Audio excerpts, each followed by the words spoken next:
It's okay. Off your mind. It's okay.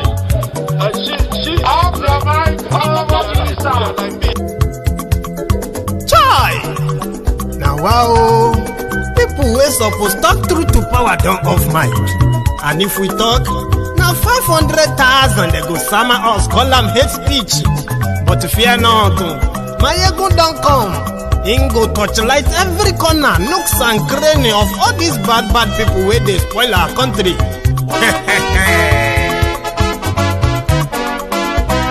So my people make we laugh, oh yo yo. My ego don't come, oh yo yo. My people make we shout, oh yo yo. My ego don't come, oh yo yo. My ego don't come, man of the masses, oh yo yo. My ego don't come, oh yo yo. My ego diary politico, oh yo yo. My ego don't come, oh yo yo. This one not the off in mind, oh yo yo. My ego don't come, oh yo yo. Can in the touch like every corner, oh yo yo. My ego don't come, oh yo yo. Okay, some people be they holla say they want the power. Chai. Them be promise us say we go get light and power. Nah. Them hustle sote they can't get the power. But now they know they do anything with the power. Sure. Every day, dollar just they get the higher power over naira. Still them talk say make we off mind. But thank God say my ego don't come. So my people make you loud, oh yo yo. My ego don't come, oh yo yo.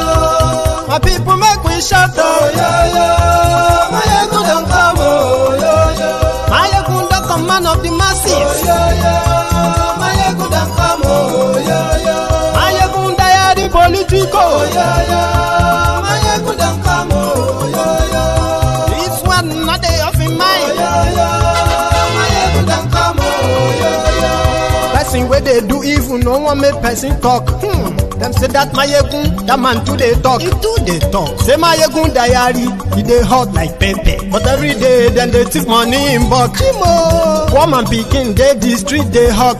Still them talk say make we no talk. But thank God say my yegun don't come. So my people make you loud, oh yo yo. My yegun don't come, oh yo yo. My people make you shout, oh yo yo.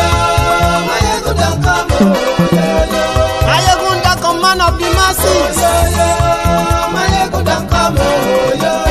My ego diary politico, oh yo yo. My ego don't come, oh yo yo. This man not the off in mind, oh yo yo. My ego don't come, oh yo yo. Aha.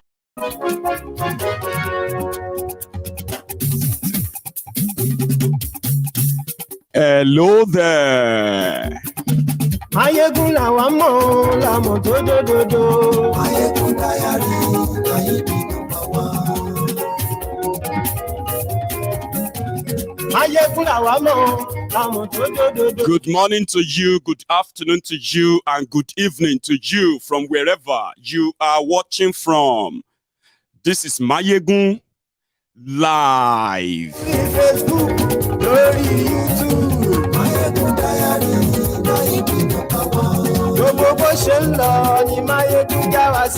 Thank you so much for joining me. Remember, share this broadcast, like it, which is your offering, by the way, and then invite others. Read the caption of the broadcast, read the description as well. Sit back, relax, and enjoy the evening. If it is morning at yours, or if it is afternoon over there, just sit back, relax, and enjoy.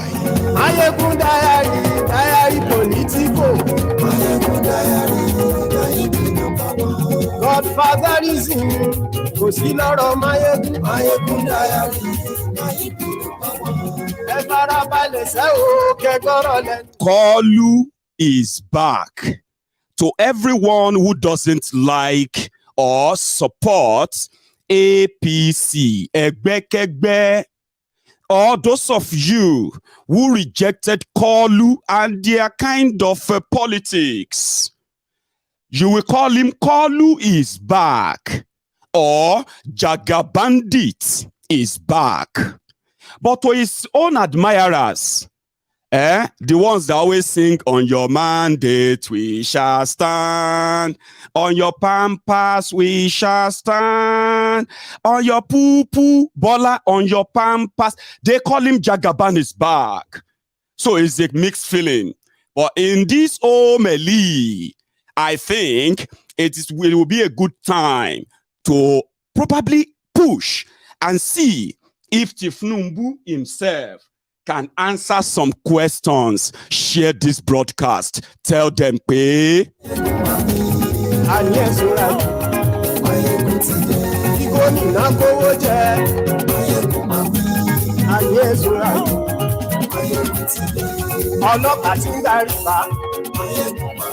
A lot of people want to ask questions. They want him to answer questions about this. Yeah, himself. Others want him to answer questions about this himself. And so many others.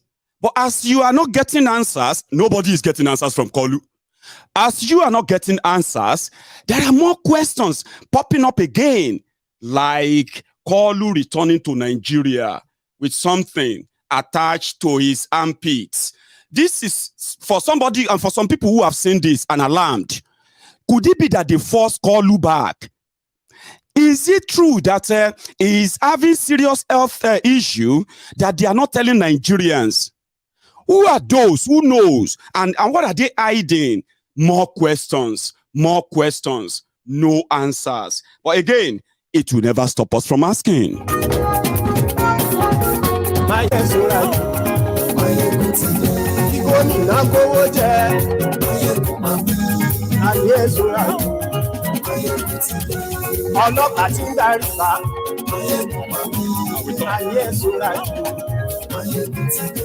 Aṣòfin tí ń rúfin òwò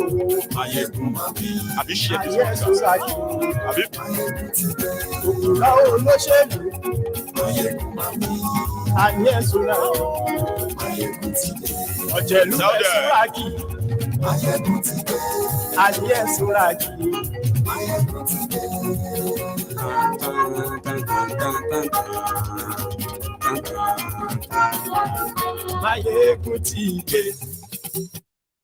Thank you, everyone, from wherever you are joining from.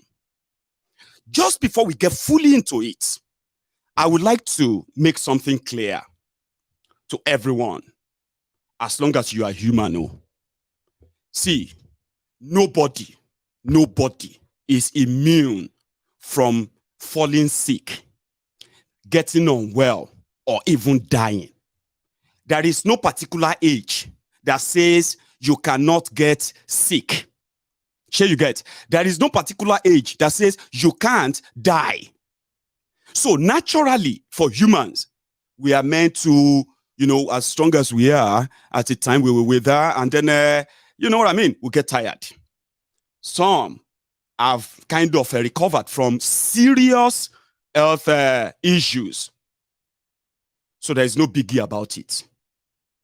Therefore, when you talk about public officials, and in fact, in the case of Nigeria, from what you are currently dealing with,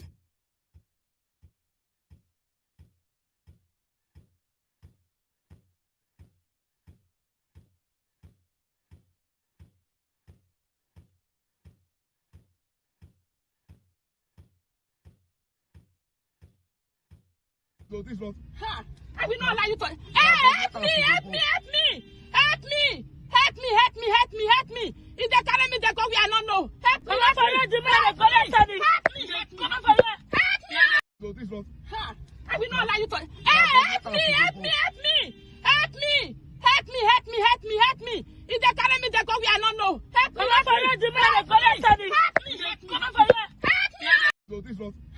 I will not allow you to. Help me! If they carry me, they go, we are not know. Help me!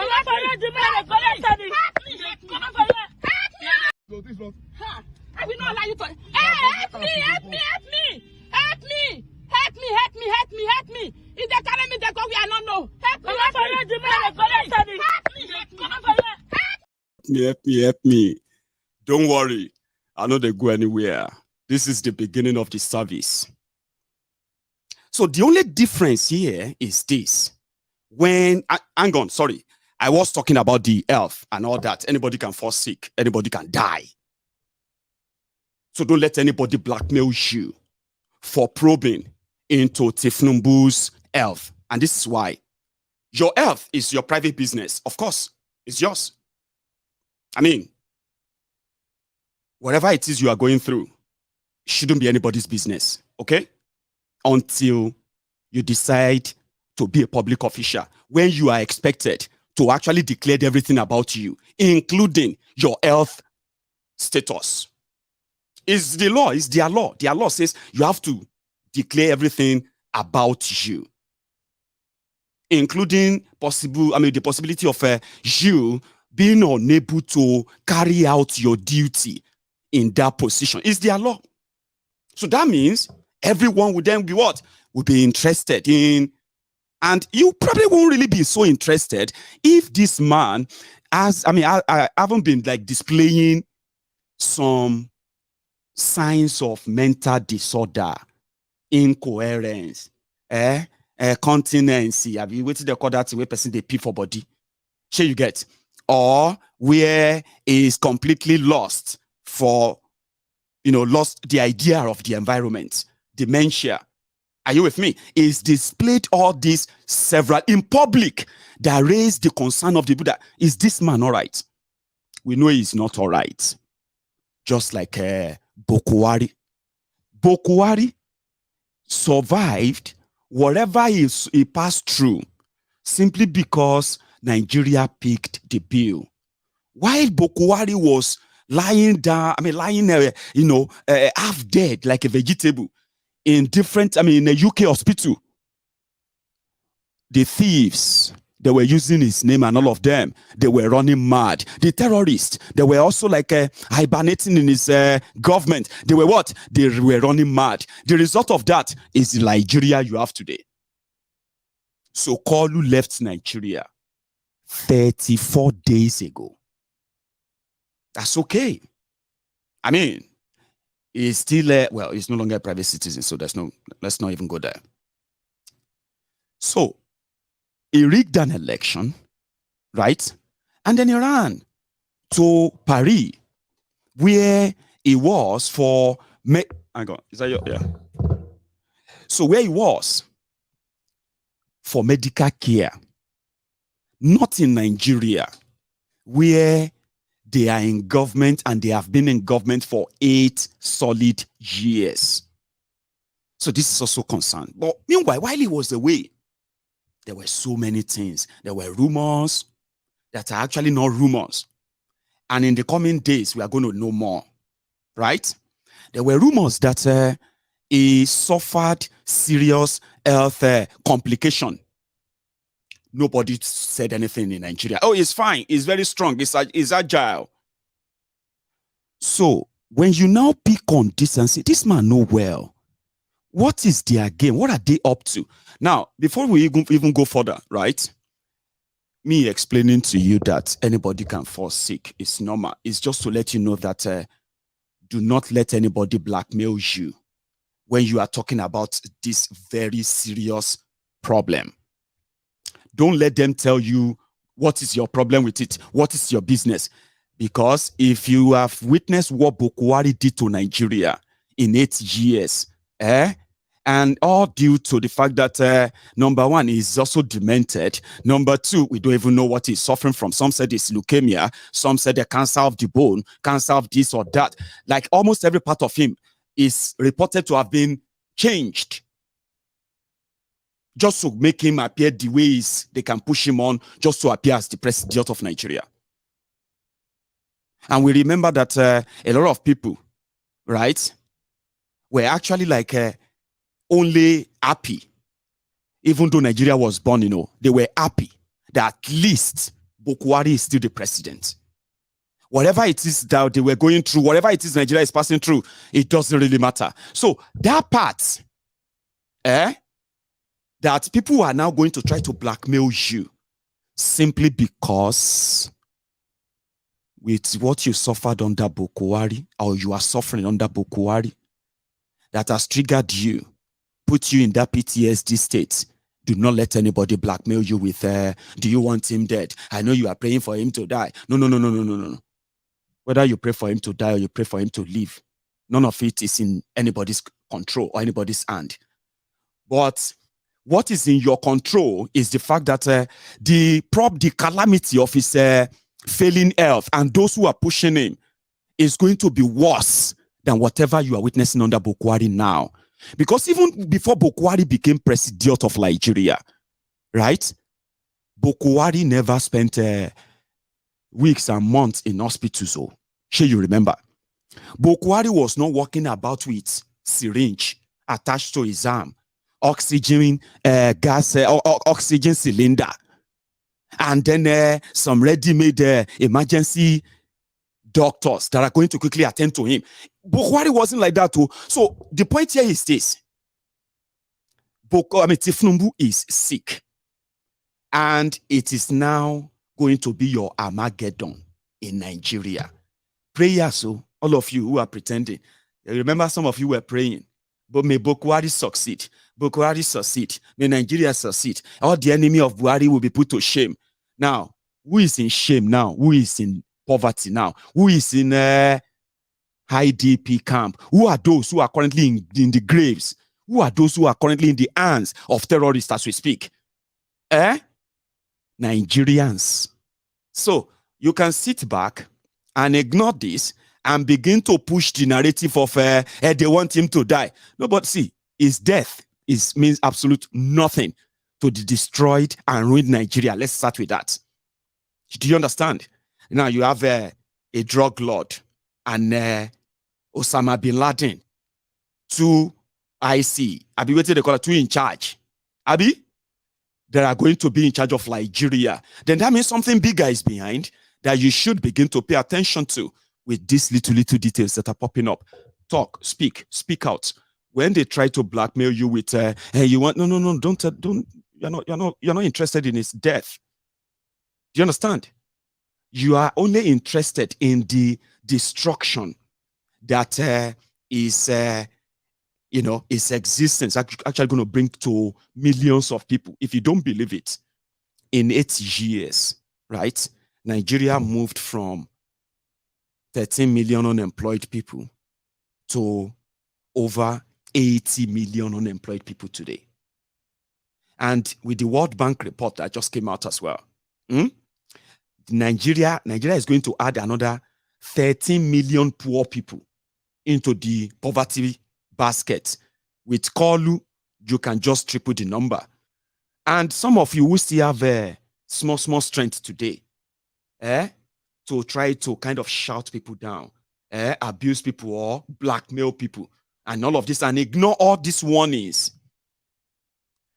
In 4 years, majority of you would have joined your fellow Nigerians in the poverty basket created by APC. All those your useless and fraudulent hypocritical prayers, they won't work. Some of you said Buhari failed because people didn't like him. What about those of you who love him? What about those of you who are ready to die for them? What about all your prayers for better Nigeria? Are your prayers not answered? Are those who don't like them or criticizing them, are they so strong that they kept them so confused that terrorists have taken over Nigeria? That today you are using naira to buy naira. And that's their credit. Anyway, let's take the journey. Kolu is back. From what we heard, they said Kolu now struggle to eat. Kolu cannot even talk properly anymore. They said Kolu, as you have him, has lost most of his mind, like somebody with done shoko, but it's not like shoko. Sure you get. Now, Kolu has gotten to a stage whereby he is now more or less like somebody who should be in an old people's home, okay? But they choose as old rock for him. Now, all of this may not mean anything because you say there are no proof other than the few public, information that are available. But there are people who also kind of know better within their rank who are releasing some information to the public. For example, when we saw the video of him with the Malian drug dealer, that video, and in a presidential shopper in Guinea Conakry, that video couldn't have made it, couldn't have surfaced online if it wasn't uploaded by somebody who was within that rank. So same thing with his health. So whatever is behind this whole thing, it is about to begin to unravel. So let's go to the arrival and then step by step. So Kolu arrived into the arms of his followers, okay? And there are many at the airport. Now, the welcoming party was huge, at least for somebody that has been away for 34 days. Before we come back to the concerns and all that, okay, I am still going to take you through the trip of his arrival. Now, when Kolu arrived to the welcoming arm of his supporters, Baba Oyoyo, this is what that this is actually what that looked like. Let me see. Where's that clip again? There.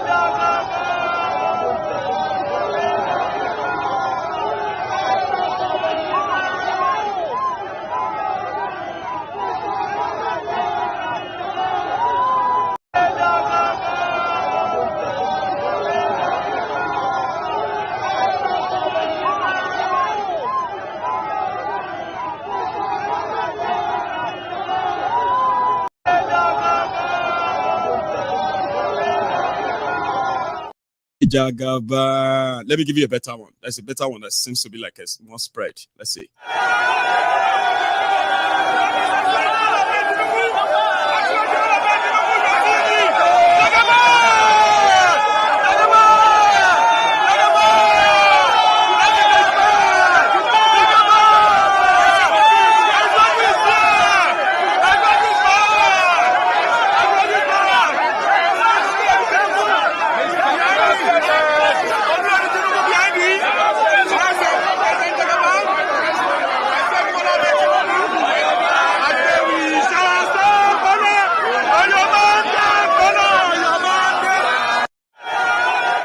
See how happy they were. They said he's dead. They said they are cloning him. Hey, look, he's back. Just like the same trauma that Buhari puts Nigerians into for 8 years. Sometimes you won't even know if he's alive or if he's dead because you just don't hear from him. He became a mannequin. So they were so happy to see him. And they saw him unaided. He walked down he walked out of the private jet himself. So what else do you need? It's fine. And hey, hang on. See the joy on their faces.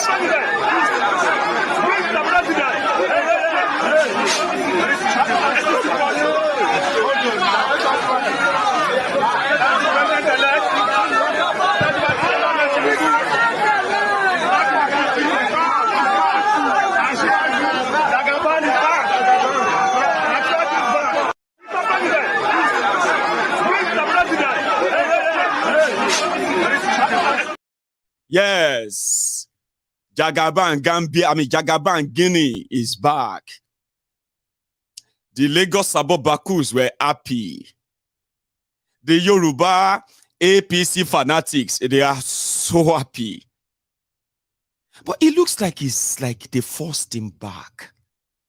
See, I am not a doctor, okay? And if I see something, I go talk him. Like ordinarily we should. And if nothing, if you have learned nothing since this book Buhari's time,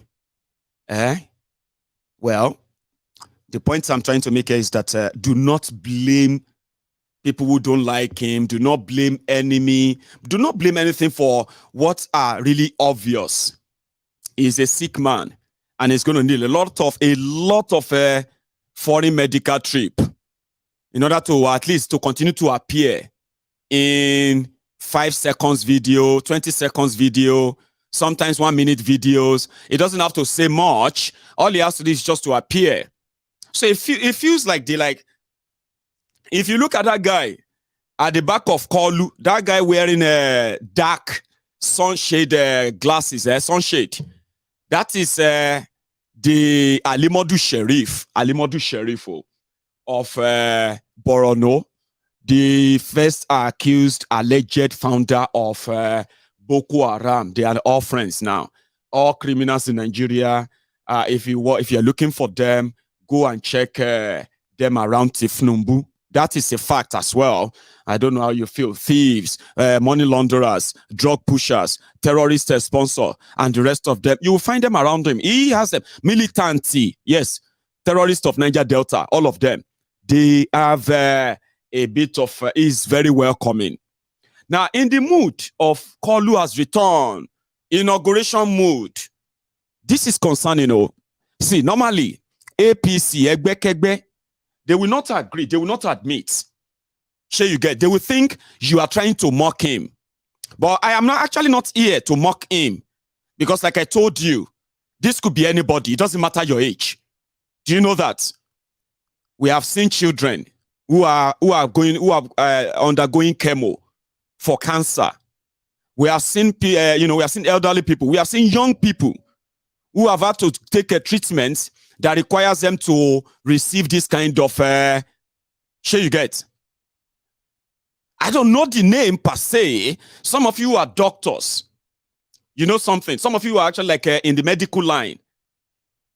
Like I said, not to mock anyone or what have you, but if they have to leave that on him, if you have to leave this on your patient to go out of hospital, for example, okay, somebody who was not in the hospital, who just went on vacation, why is he having that under his arm? Do you get that now? Good. They call it a PICC line. Those of you who are in the medical field, right? So if somebody who went on vacation returned with this PICC line Botox, what do you call it? Syringe. Does that mean that person is medically okay to begin to engage or to go back to work or to go and start a job? So this is the concerning part, okay? Now, when you raise this concern, they will think because you don't like him. They will think because you wish him something. See, I don't wish him anything. I wish Tifnumbu whatever he wishes himself. Do you understand? But the difference here is that this man is going to soon be in charge as president of Nigeria. And he is going to appoint people into institutions in Nigeria, to run the institutions in Nigeria. Okay? He is going to, have to be in charge of the country. So tell me, does this not guarantee, or should I say, does this not warrant an investigation to say what is actually wrong with Tinubu? Some said that this is for those who are having problem eating, or those who are going through chemo for cancer, different things. I don't know. And that is one of the reasons why I'm going to open the line tonight to have this conversation as well. So that's a new question. So if anybody is trying to blackmail you, trying to tell you that what is your business, what is this or that, no. What is really going on? Do you know that if they actually come clean, although in Nigeria, they always believe, they kind of have a way of pushing superstitious narratives.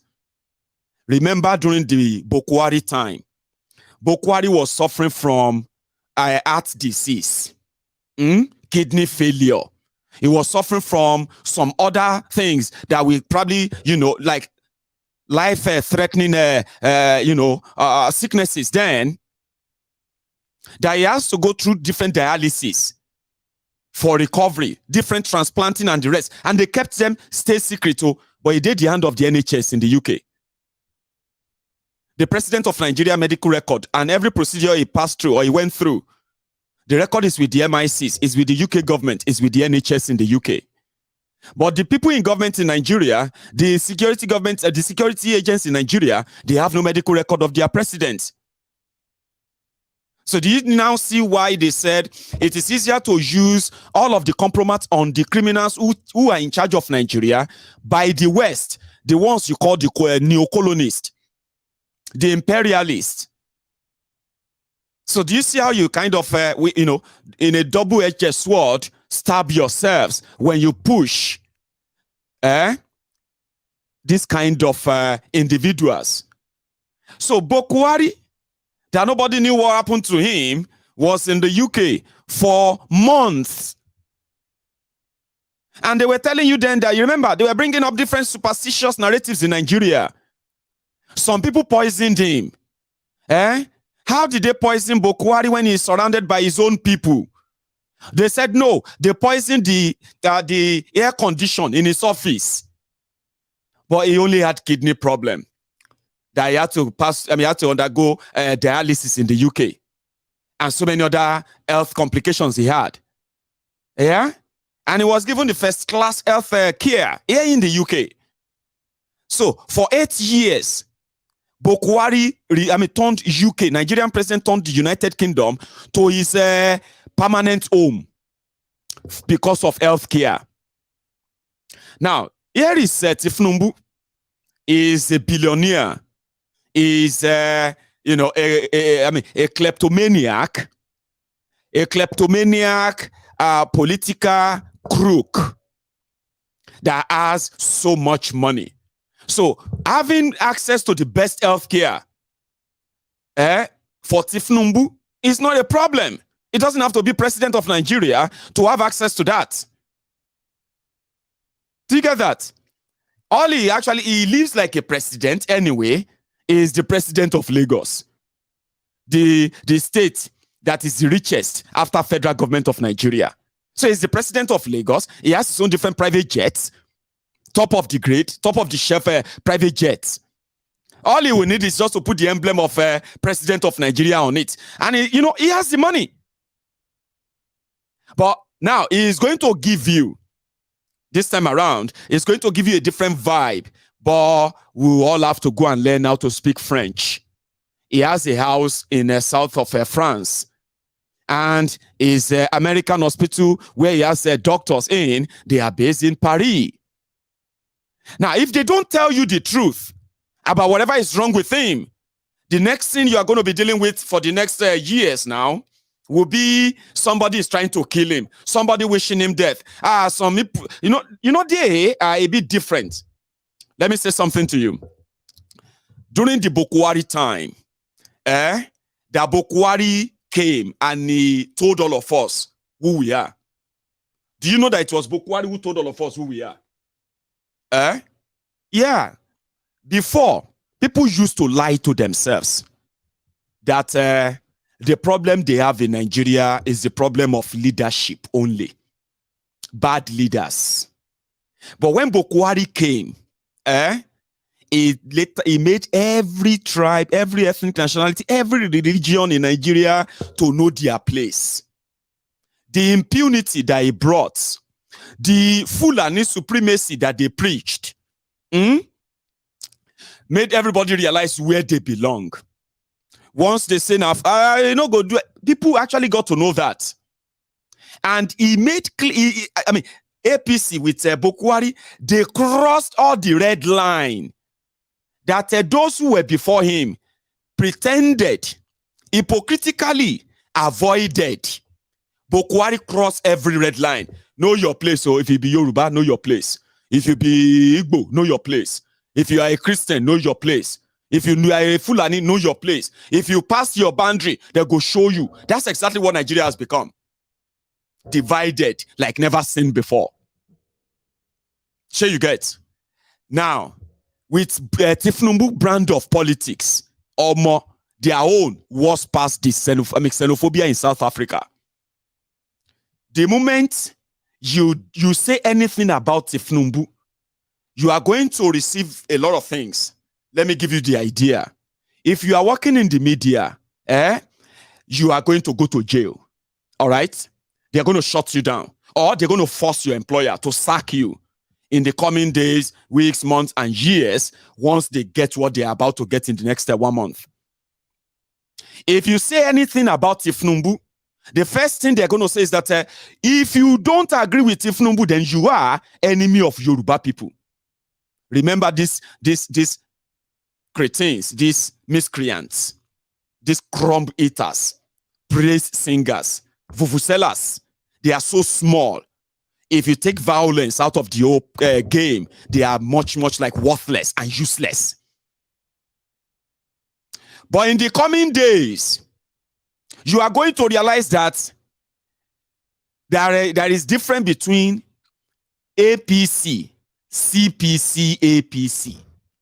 CPC, APC, those ones, they use religion to cover. Okay? Where jihadist sponsor, terrorist sympathizers, where they were. And when Buhari came to power, they took the echelon of the government. And that is why what you are witnessing is when you see them shouting religion on this side, behind the old facade, terrorists are receiving blessing from Buhari and immunity. Corrupt and looters, they are receiving blessing and immunity from Buhari. Sure you get.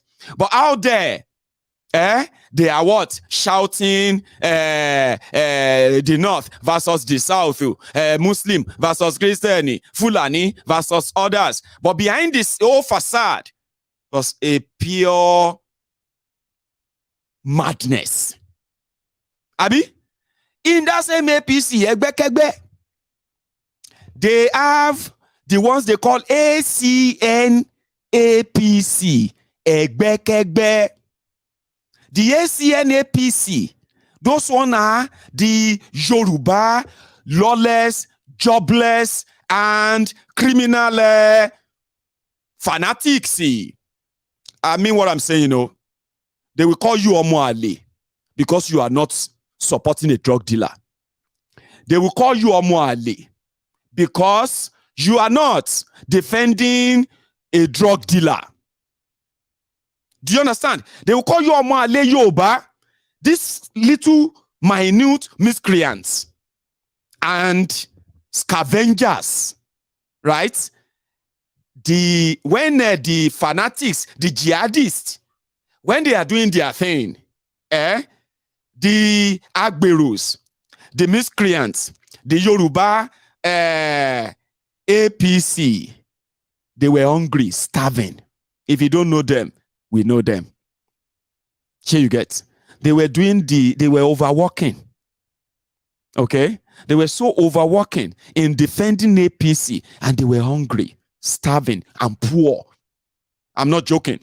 If you are not following them, well, then I understand. Maybe you wouldn't understand what I'm saying. Like the Yoruba APC, they are so poor. Because you know why? All the opportunities that they were looking for, they thought they would get for bringing Buhari to power. Foul. The ones that got the opportunity, they became so selfish that they prefer to turn them to alimajiri. And that is why every small thing, they are like rabid dogs. They are always angry. They are always sad. They are always like, they can't have conversation too. Any small thing you say, they will come after. I mean, that's how they operate because they didn't actually feel the softness of APC. Those who are so below them, they put them above them. They are now boy to the people they usually call aboki. Guess what? Now because Oshunbade, Pastor Ruga, and Buhari lepo, that is why they became nicer to northerners. Okay? Everybody knows some of them are horrible towards the north. But they pretended for 8 years. These last few days, it is their turn in the next few days or few weeks. Here you get. The xenophobia in them, is going to turn Nigeria to ground zero Let me explain that for you.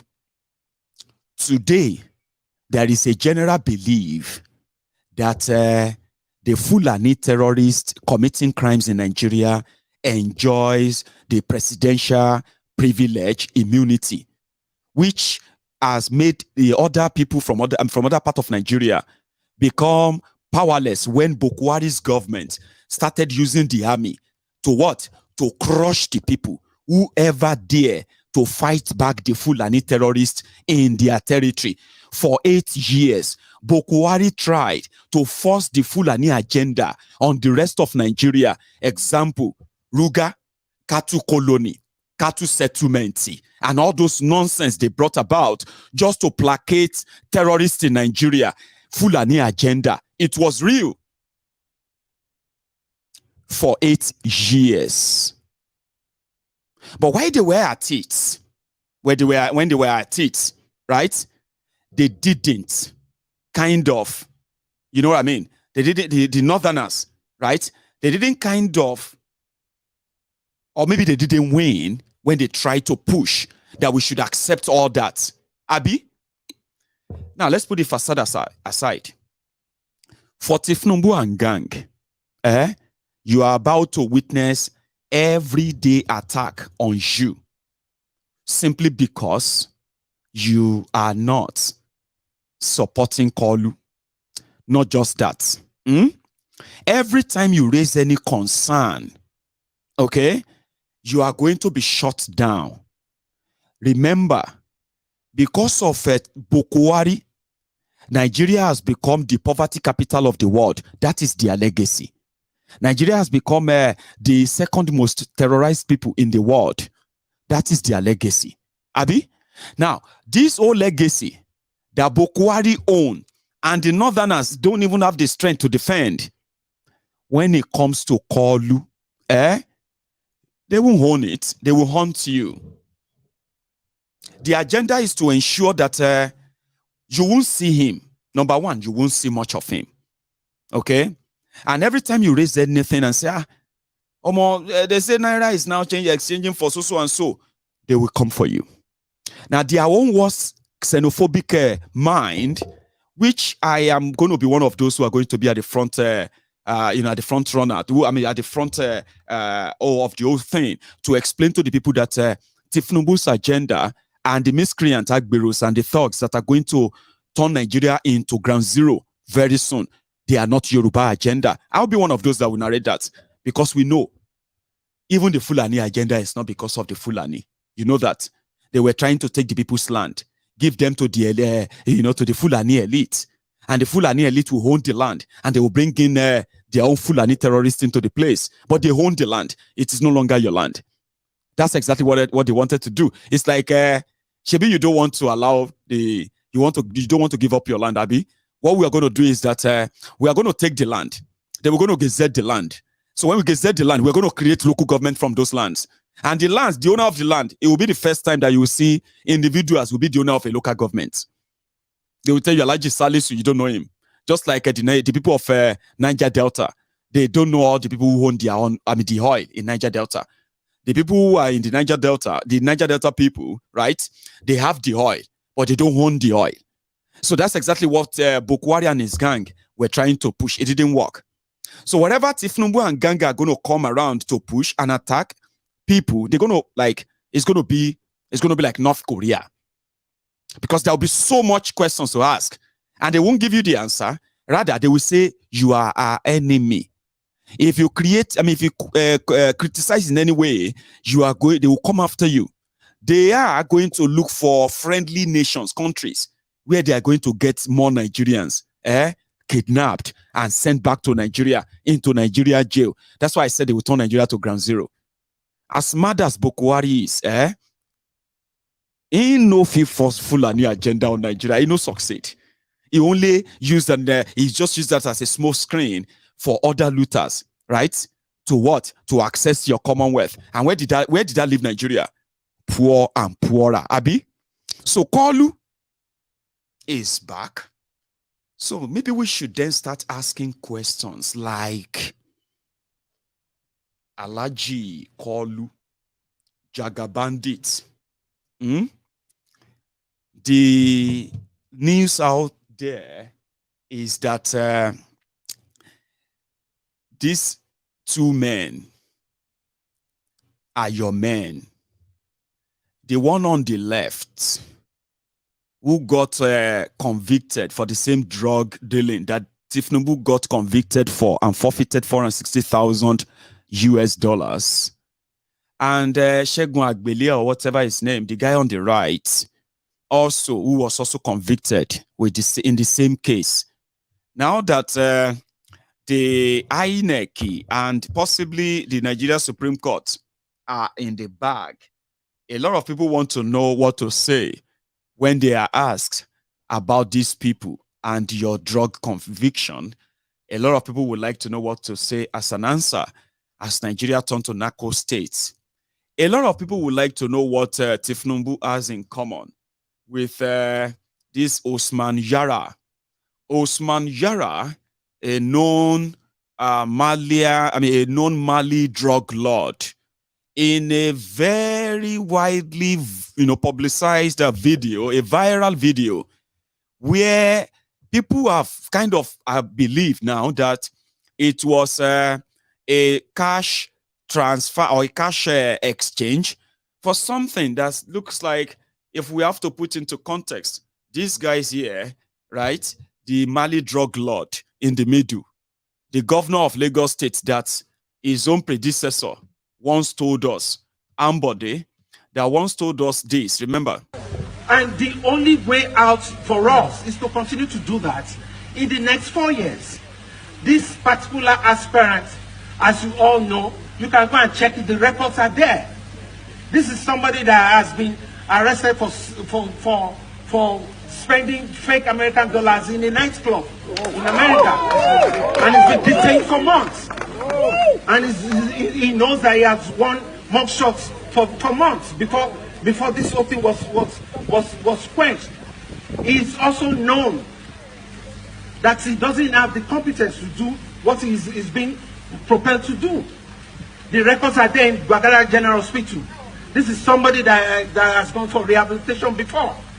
We don't want to go too far, but we know. Are we not? Now the truth is this. We don't want to talk about all the things that we know, but we know that, We don't, I mean, he hasn't said much. He's not telling us what he knows, because he can't tell us what he knows without them telling us what they know about him too. But for the few he's managed to kind of tell us, a lot of people have been digging. Now we know who this guy in the Middle East, okay? And we know his role in the Nigerian Sharia election as well. Now, if you are going to be accosted and they are going to say, oh, is it true that a drug dealer is your president in Nigeria, a sick man and all that? So we want to know what to say, okay? So that we can say, oh yeah, he told us the story himself. But we know he won't. But like I said, now that he's back, Lagos Abobaku, Amojuba. Congratulations, oh, that he's back. All right. And then, but there are questions, even though I know you don't care. I know you don't care. Sure you get, but you will eventually care when the time comes, okay? However, some people want to know. So they said this guy played a very, very crucial role. The role he played, that he went back to his country and he gave his own picture and called loose picture to the media in his country. And he bragged that he, as a fixer, they know him, apart from being a drug lord. Yara is also known as Mr. Fix-It, Mr. Fixer. Fixers are those who can move money, who can move weapons, who can move things during for any kind of, they call them logistics, for any kind of battle. If the battle is election across Africa, he is a friend with many African dictators too. Because for his trade to succeed, Yara needs to build relationship with the people who run things in different African countries. And so far, so good. Mali is country, they know him. Guinea Conakry is a friend with the coup leader there. Sure you get. Gambia, they know him. And in few other places where he's been kind of mentioned. So now that he's going to, he's seen with the incoming president of Nigeria, the biggest African, the biggest black nation on earth, the biggest African, the most populated African country. Listen to me. There are questions you should answer. They have avoided this, so they believe it's going to go away. Okay, we may not get answers. Okay, but nevertheless, it will never go away. And so, when you tell your children why you stood for what you stand for, just remember that you can use all this, explaining it to them. Now, let's go a little bit forward from other things happening out there. We call it politics.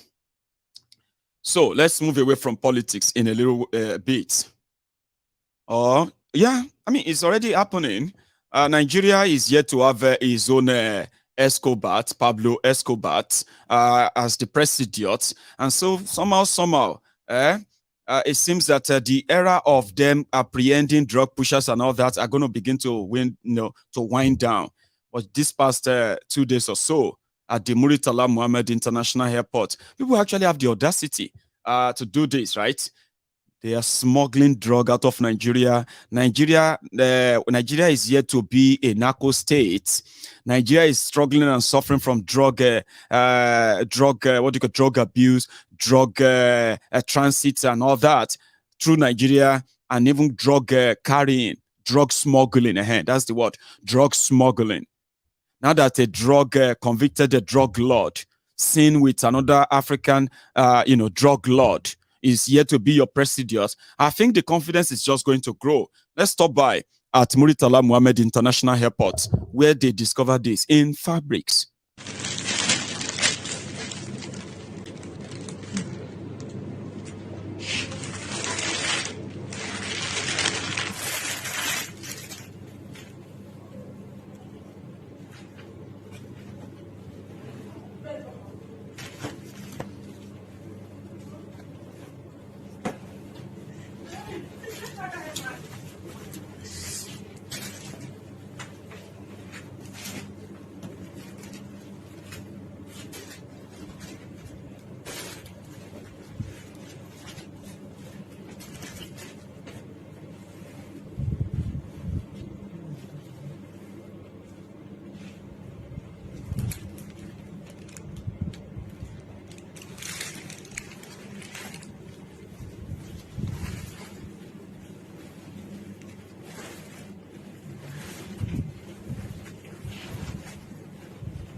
Thank you, all of you where they work for that airport too, because even if we are saying everybody is corrupt, sure you get.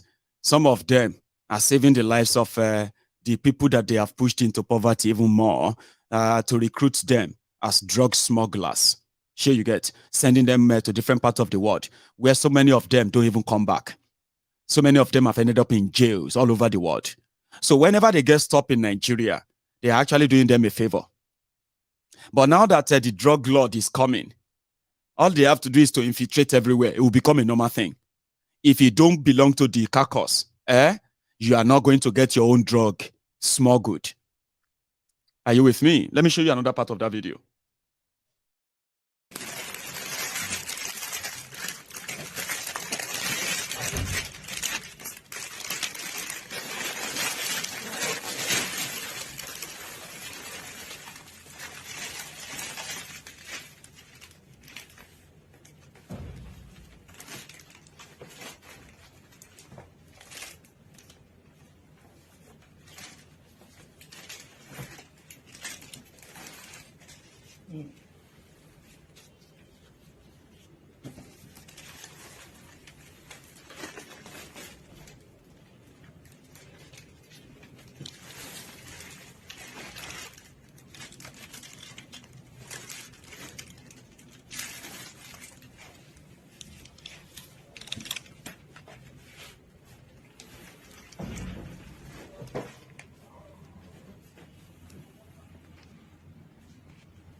Now, let me explain something to you.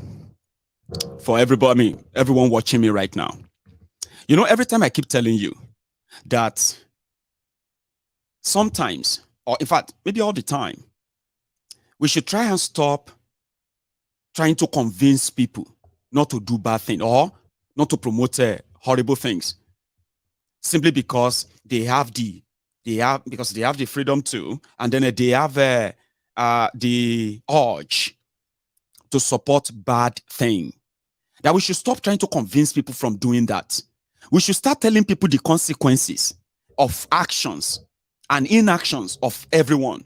Letting people know that just the same way if you choose that, you are not going to, if there's a poison in this cup, you know if you drink it, you're going to die. So there's no point in you drinking it to find out. So if you let people know the consequence of that, maybe they won't drink it. But if they drink it, you are also giving them a chance to what? Not blame anybody but themselves. I have come to realize that there are so many things that make Nigerians to support evil, even when they think it's not that evil. They know it's evil, but they'll tell you it is between the devil and the deep blue sea. So they choose this or they choose that. In Nigeria, the consequences of your action, good or bad, it's not going to be limited to the people you don't like. Do you understand? Okay, put it this way. For those of you who are promoting this kind of crooked criminals who have now carried out a state capture, right? Promoting them and defending them. According to you, if whatever they want to do comes out very good, right? Normally it will be for everyone, Abi. Nothing good will come out of them. It will be for everyone. But to you, if something good comes, you will see it. But those who don't like them, those who don't support them, anything good, anything bad that they are wishing the people or the government or the politicians, they will be the only one who suffer them. That is very, very ignorant of you. In fact, it's actually very stupid. Everybody will have a share and taste of bad governance or bad government, whether you are supporting them or you are not supporting them. So you should have that very clear. Nigeria has gotten to a stage whereby you have a lot of people. You say, they say they are killing all these terrorists. Well, where are they getting people? Where are they getting the people that are still ready to go and join Boko Haram? Like, how could you say you want to go and join Boko Haram when you know they can kill you? Why would you say you want to go and join Kiniko? Because you know they can kill you. Now, all of you are not paying attention if you are feeling like that. Or should I say, anybody feeling like that or saying that is not paying attention. You see, using number now, Nigeria currently have 43% or 45% officially, 45% unemployed people. People who are just like, they do whatever they can just to get by. They can be your gardener, they can be your this, just to get by. They call those ones underemployed. Young people who are in their teens, 20s, and in their 30s, they are currently trapped in that poverty bracket or basket created by the failed government, the economy, and all of that. So young people take the chunk of that 43% unemployed people. So think about it this way. They have no opportunities. Some of them have decided to be doing hookup, runs girls, ashewo, just to get by. That's how they have been running and then maintaining their family. Some of them are doing that to even run the entire family. Pay house rent, feed their father, feed their mothers, and pay school fees, their own school fees and every other thing that they need in the house. That is from the poverty bracket. Some of them have turned to fraudulent activities, Yahoo, and all those things there. And it has gotten to a stage whereby young people, they are now doing what they call the money ritual. They are now using the pants and sanitary pad of their girlfriends looking for money. They are all within the bracket of that poverty, base or demography that this their government created. You are seeing thousands upon thousands of young people in northern Nigeria getting recruited into terrorism, and they are being armed, drugged, because the market is there. They are poor. Whatever is offered them in whatever part of Nigeria they come from, they go along with it. Nigeria became a lawless country that if you are working, you have to be vigilant. Anything can happen to you. If you are driving, you need to be very vigilant because anything can happen to you. That is because of the poverty basket they have created. So if you are wondering, where are all these coming from? They are coming from what they created. So do you think they are going to find it difficult to recruit people to carry drugs from different airports in Nigeria? Now that the real drug dealers, money launderers, fraudsters, terrorists and co, militants and co, and people who don't give a damn about you, they don't give a damn about anybody. Now that they're going to be in charge in an already corrupt, compromised country, the calamity can best be imagined. So young people who are desperate to get out of poverty, now they will be handed different visas. Some of them will be handed different passports from Ghana, from Guinea Conakry. Here you get. Let me show you what call you out to say about that when it comes to the recruitment of young people into crime. And we are competing with armed robbers and the bandits to recruit from the youths who are unemployed. 33% unemployed.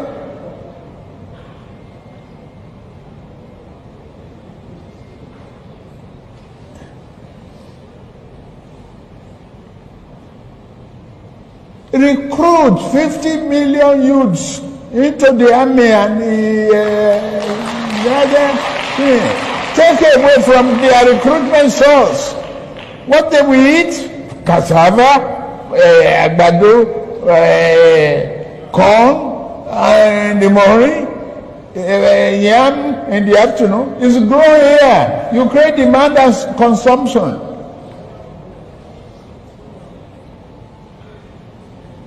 For over 5 million army of boot camps, we create our food. That's money for the farmers. That's consumption for the soldiers and skill development. Don't call them illiterate. Don't talk about illiteracy. Anybody who can own gun, who can handle gun, who can cock gun and clean the chamber and cock and shoot is technically competent to repair a tractor in the farm.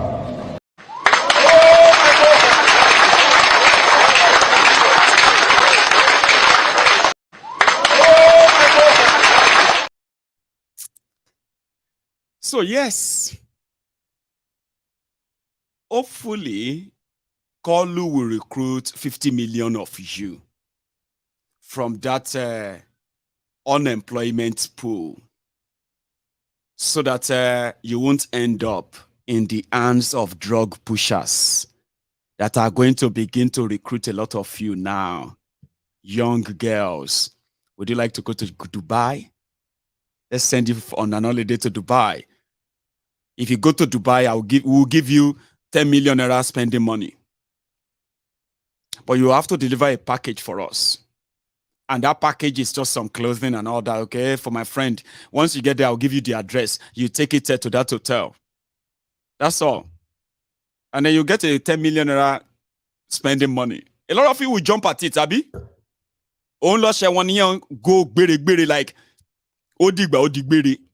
You may never come back again.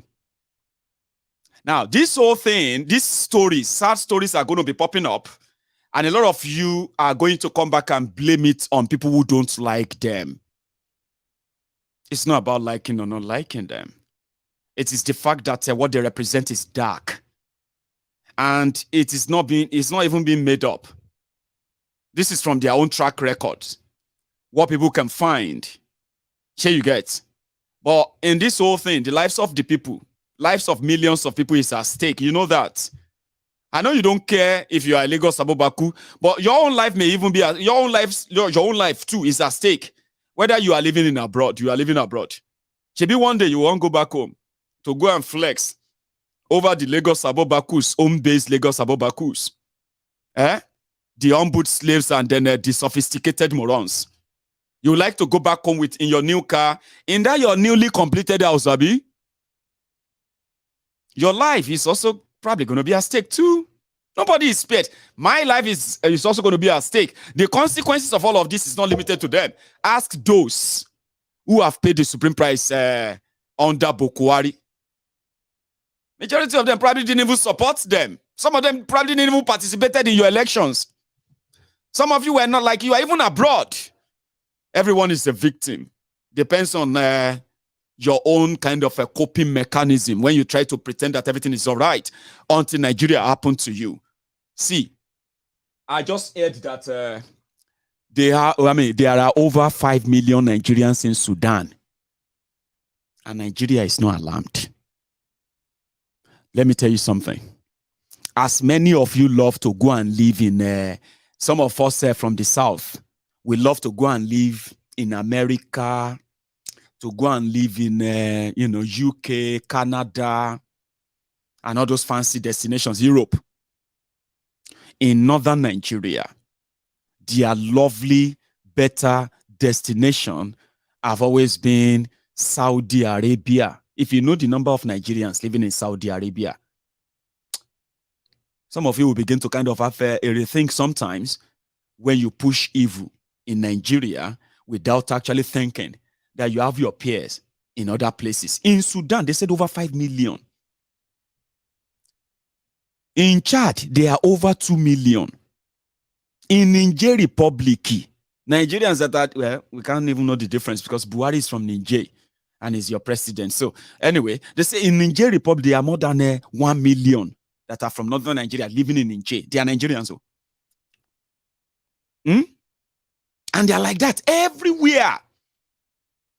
Me, I'm a Yoruba man. I can testify that there are Yorubas who are living in Egypt. In their numbers, I may not have number. There are Yorubas who are living in Saudi Arabia. And that is where they have their family. These ones are like living. They are living, working. They are resident. They are living, working, doing business there. Like normal. The same way you are living in America. The same way you are living in London. In the UK. The same way you are living everywhere you are right now watching me. If you go to UAE, you will see Nigerians there. You think they all just go to Dubai for holiday. In their millions too. Well, maybe not millions. I don't know. I don't have the figure. I have that of Sudan. Here you get 5 million Nigerians. Sudan has been up in smoke for weeks now. Nigeria is not alarmed. You know what they will say? I told you something about empathy. One of the things that Nigeria seems to have lost. Thank you very much, Olori Charity Oshunlaja. Very kind of humor. I like that. Super chat. Thank you.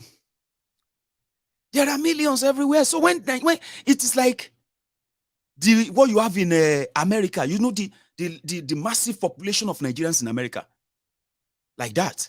Let's say America is now kind of having this apocalyptic Sudan. in America. Expectedly, you would expect Nigeria to swing into action and begin to offer Nigerians who are willing to go back. Now, listen, this is not like everybody must go back. Oh, no. They don't have to evacuate 5 million. Because most of them, that's where they have their life.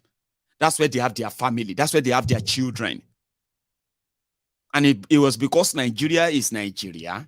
That's why they left. Whether they are northerners or whether they are southerners, but they are still Nigerians, Abi.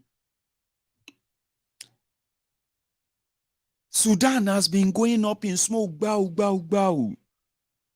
There was no response from Nigeria. In fact, there were no news in Nigeria reporting what they are facing in Sudan. Like a place where you have almost 5 million, you have about 5 million people. Shouldn't that be a big news in Nigeria? Where Nigerians who are schooling in Sudan, they put their number at over 800,000 Nigerians are schooling in Sudan. 800,000 students, young people. And it's not a big news in Nigeria that whatever they are passing through, discuss with them, what's the plan for them, nothing, you are on your own. Now that the whole thing has gone south, they are now offering. When everybody started screaming, why are you not doing anything? We are Nigerians. They are killing us. They are shooting us on the street. They are killing us in our homes. Why are you abandoning us? They said they should remain inside their houses or go to anywhere safe.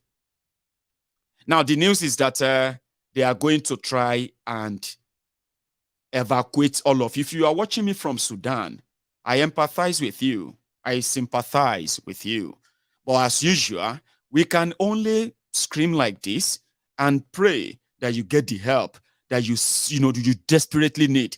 Remember Ukraine last year? Do you? Nigerians got trapped too. The story was horrible. And again, it is happening in Sudan as we speak. Nigeria, the giant of Africa, has no national airline. They have no airline of their own, but they have private jets. In the presidency of Nigeria, Buhari, that's Buhari and his family, they have access to 11 aircrafts. That is, they have access to about 8 private jets. They call them presidential jets. And 4 different shoppers. They call them presidential shoppers or the police shopper. Now, let's take the shoppers out. The presidential jet is jet, so probably couldn't take much passengers, right? But a country that has all of that and has no single national carrier. The Nigeria Air, this would have been the best time for Nigeria Air to be patriotic. So whereby, before now, they would have offered. See, Americans have been telling their people to leave for the past 2 weeks. Leave Sudan. Leave Sudan. When they realized that the whole thing escalated faster than expected, they put the seal, Navy SEAL. You know those people where Payin Osama bin Laden. They are in Sudan to evacuate all the diplomats and the Americans that they can get. Constant convoy. Convoy of almost 60 armored vehicles. Why they have their Navy SEAL aircraft at the tarmac in Khartoum, ready to lift. And they've lifted a lot of people out of Sudan. So have other countries too. But in Nigeria, it is so late. Buhari haven't said anything about it. It's not a biggie to them until when they felt like, okay, they should set up committee. Now committee will need money. So the committee now came out and they said, oh, we are going to evacuate you by land. I told you, I said, listen, don't join anybody that says, oh, we are running to the border. If you run to the border, it will be like Libya. If you end up in the hand of a different terror group in Sudan, and they'll begin to call your family to send ransom money, like they are doing to people in Libya. So stay where you are until you have something official. And what they are saying right now is that officially, they are going to evacuate you to Egypt. So if you are watching me from Sudan, the news, I know you must have received the news, okay? So I don't know what to tell you, but they say they are going to take you to Sudan. And someone called Harlan Onyema, Allen Onyema, the man that is the owner of Hairpiece. An Igbo man, say it loud and clear, an Igbo man that is managing a very, very prosperous, put it that way in Nigeria context. So I know I'm not promoting like campaigning for them or something, no. But from record, APC has been the only airline in Nigeria owned by somebody in Nigeria, a Nigerian, an Igbo man, that has been volunteering his aircrafts to evacuate Nigerians from troubled zones all over the world, free of charge. I mean, this is not somebody who does it with committee, that you come back later and read that they paid him, they spent 40 billion to bring Nigerians from Sudan. Are you with me? Free of charge. Okay, maybe not totally free of charge. But you know what I mean? Like, he's been there. He's been the one who, and Nigeria has over, do you know that Nigeria have over 500 private jets on their tarmac, owned by governors, senators, you know what I mean? Governors' wives, you know, former president, former ministers in Nigeria right now. The way you always kind of cruise with all your vehicles, latest vehicles, latest cars, your machine, to go to that your paddy's wedding. Now, so that they pack private jets in Nigeria when they are going for wedding, these politicians in Nigeria. But there is nothing patriotic about any of them. But an Igbo man that are going to, that comes from a part of Nigeria that has been receiving all the blames of the failure of those who have been ruling Nigeria. Why they failed is because the Igbos are not supporting them. The Eastern Nigerians are not playing a politics of national deeds. And then you look around, you realize that the people that have been playing the politics of national politics, United Nigeria politics and all that nonsense, the areas have been living in abject poverty too. I'm so serious. Somebody said that how could the oil-producing states, the Niger Delta, where you are producing the oil, far away in the east, doesn't have any single office or headquarters for the oil companies that are taking their oil. But right there in Lagos, you have all the headquarters of the oil companies, far away from where they are taking the oil. Sure you get. So yeah, it is, it is an aberration anyway. Something like will keep you asking if you are a real Nigerian. Like, what's a Nigerian? Who is a Nigerian? What is real Nigerian? What's your citizenship? Just to shout patriotic. Let's be patriotic and all of that. Anyway, Onyema has offered that if they can provide him easy passage, if you find your way to Egypt, you can find your way to Nigeria, back to your family. And that, I think that's something cheerful a bit, right? Because the likes of Tinubu and gang, they are already drinking the Kool-Aid and giving you the reasons why you have to support Kolu, or else you must be an Igbo, or your blood is stained. Another xenophobic agenda that they will kind of disguise as a Yoruba agenda, but God willing, sparing our lives, we will ensure that that is completely debunked. It won't have a life of its own. Now, here is another one too. Some of them who are already coming down to that part where, reality will set in, all of the paparazzi, the immunity they enjoy. The time is coming that they would have to kind of do without them. And sometimes they pretend to be remorseful. Like, I apologize if you feel like everything I have done, like Buhari, like Gandola, the Babariga mobile banking CEO of Kano, is apologizing too. Don't worry. That's what he's saying in this video, even if you don't understand it. Wa'adina ya zo na mulkin jihar Kano, ina yi muku ban kwana kuma ina yi muku fatan alheri, kuma waɗanda muka ɓatawa dama babban malami ya faɗi muhimmancin yafiya.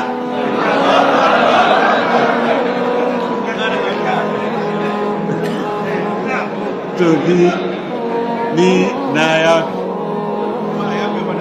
Da abin da wani ya faɗa game da ni na yafi kowane ni ma kuma yana da kuma a yafi. It is smoke Igbo. It is taking the Gandola, the Babariga mobile banking CEO of Kano, apologizing and seeking forgiveness for whatever he's done wrong to the people of Kano and everybody. Please forgive me. And you're going to see more of that. Forgive us, Edarijiwa, Eweori, Jilaja, and all those, stuff. I have, Angon, what video is this? Right. So, and while I was like, roaming the these streets, I saw this. It happened in Lagos yesterday when the flood, or let me say the flooding that happened in Lagos yesterday made the Loma, no, they not be Loma, they be Lasma. They had to use their hand to see if they could like make a passage for the water and people could pass. It didn't work.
So normally there should be an alert that says, please don't pass this road. There's there's water log on the road and all that.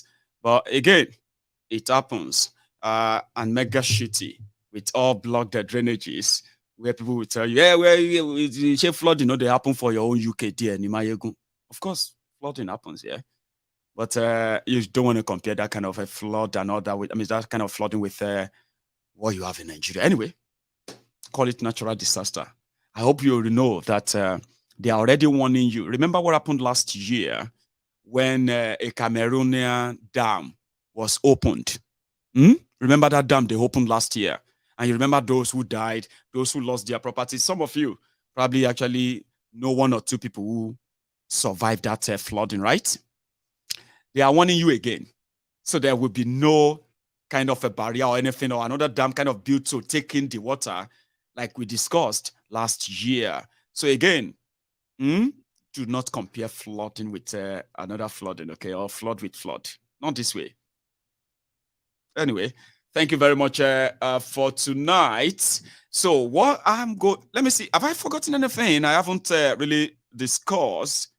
All right. That part where they are insisting. Okay, let me touch that before we take a break, okay? See, Kolu is back in Nigeria now, all right?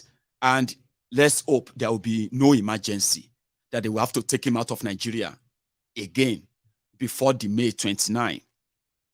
But before the May 29, there are things going on, okay? The tribunal is going to sit soon. And when the tribunal starts, it's going to start unveiling and revealing so many things. And it's going to be a different vibe generally.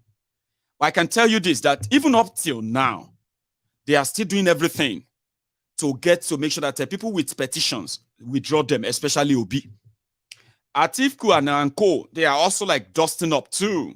So this whole legal battle is not like the usual way of Atiku versus Tinubu. No, it's not like Atiku versus Obi versus Tinubu versus INEC. Do you understand? So it's a different ball game entirely. So they want to make sure that the whole thing actually get crushed and then kind of doesn't get to the court. But it seems that there's no way it won't. There is no way the tribunal is not going to be messy. Now, if anybody is telling you that it's just about going to court, no, it's going to be messy. It's going to be really, really, really messy. Now, being messy is something that they want to try to avoid. Therefore, they are now pushing the agenda of, Obi is making the Igbos to lose their chance in being part of Nigeria. As if to say there are no Igbos in APC. As if to say there are no Igbos that are part of Tinubu's election. As if to say there is no Igbo in Tinubu's family. Tinubu has Igbos in his family. He has Igbo blood in his family, right? But nevertheless, when they want to push that Igbo have to be this or Igbo have to be that, now they are banking it on somebody who is accusing Tinubu of stealing his election, is stealing an election. So they're now saying that Peter Obi is now becoming selfish. He is not thinking about the Igbos in Nigeria. If he continues to fight and say he wants to take his mandate, it's going to hurt the Igbos in Nigeria. This is the agenda they are pushing now. That his case is just going to make the Yorubas to hate the Igbos more, which is not true. Tinubu and his miscreants and street urchins are the people who have their agenda, and now them want one Nigeria the way they are projecting it. Deal with them. The Yorubas rejected them. Even in Lagos, they were rejected in Lagos. Remember that and don't ever confuse them together.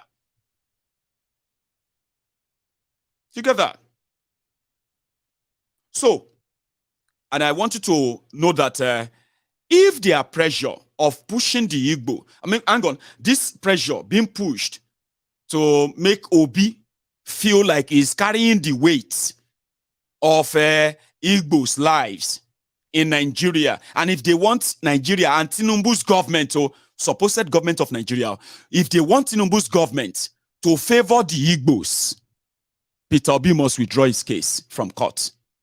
Chimaroke Nnamani, the disgraced former governor, former senator from Enugu, disgraced by the angry young people, the obedient, is leading the charge of blackmailing.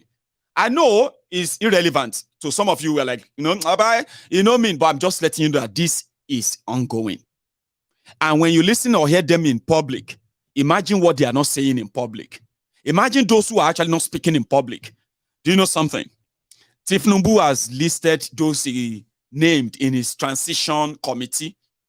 So when you want to change government, you would have the people in government that want to hand over to the people who want to come into government. So you will appoint people. So the people in government, they will be sharing information about what the government is doing. Finance, even security. They'll be sharing them with the committee that is representing the incoming, so that they can have smooth transition. So usually this transition of a thing is also going to be a reflection of those who are likely going to be in government. Sure, you hear me?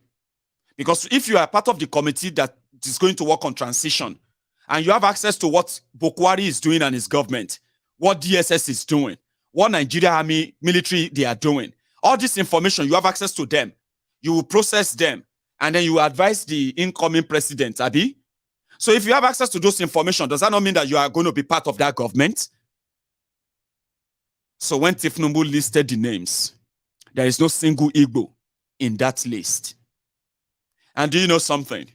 Like I told you before, that as bigoted as Buhari is, you are all going to look back and say, Buhari is better. You will see bigotry. You will see nepotism. you will see impunity. You will see things that you believe that they are not supposed to happen. They will give they have made it clear they don't like the Igbos.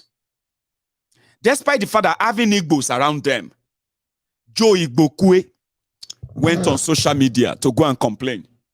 You know Joe Igbokwe?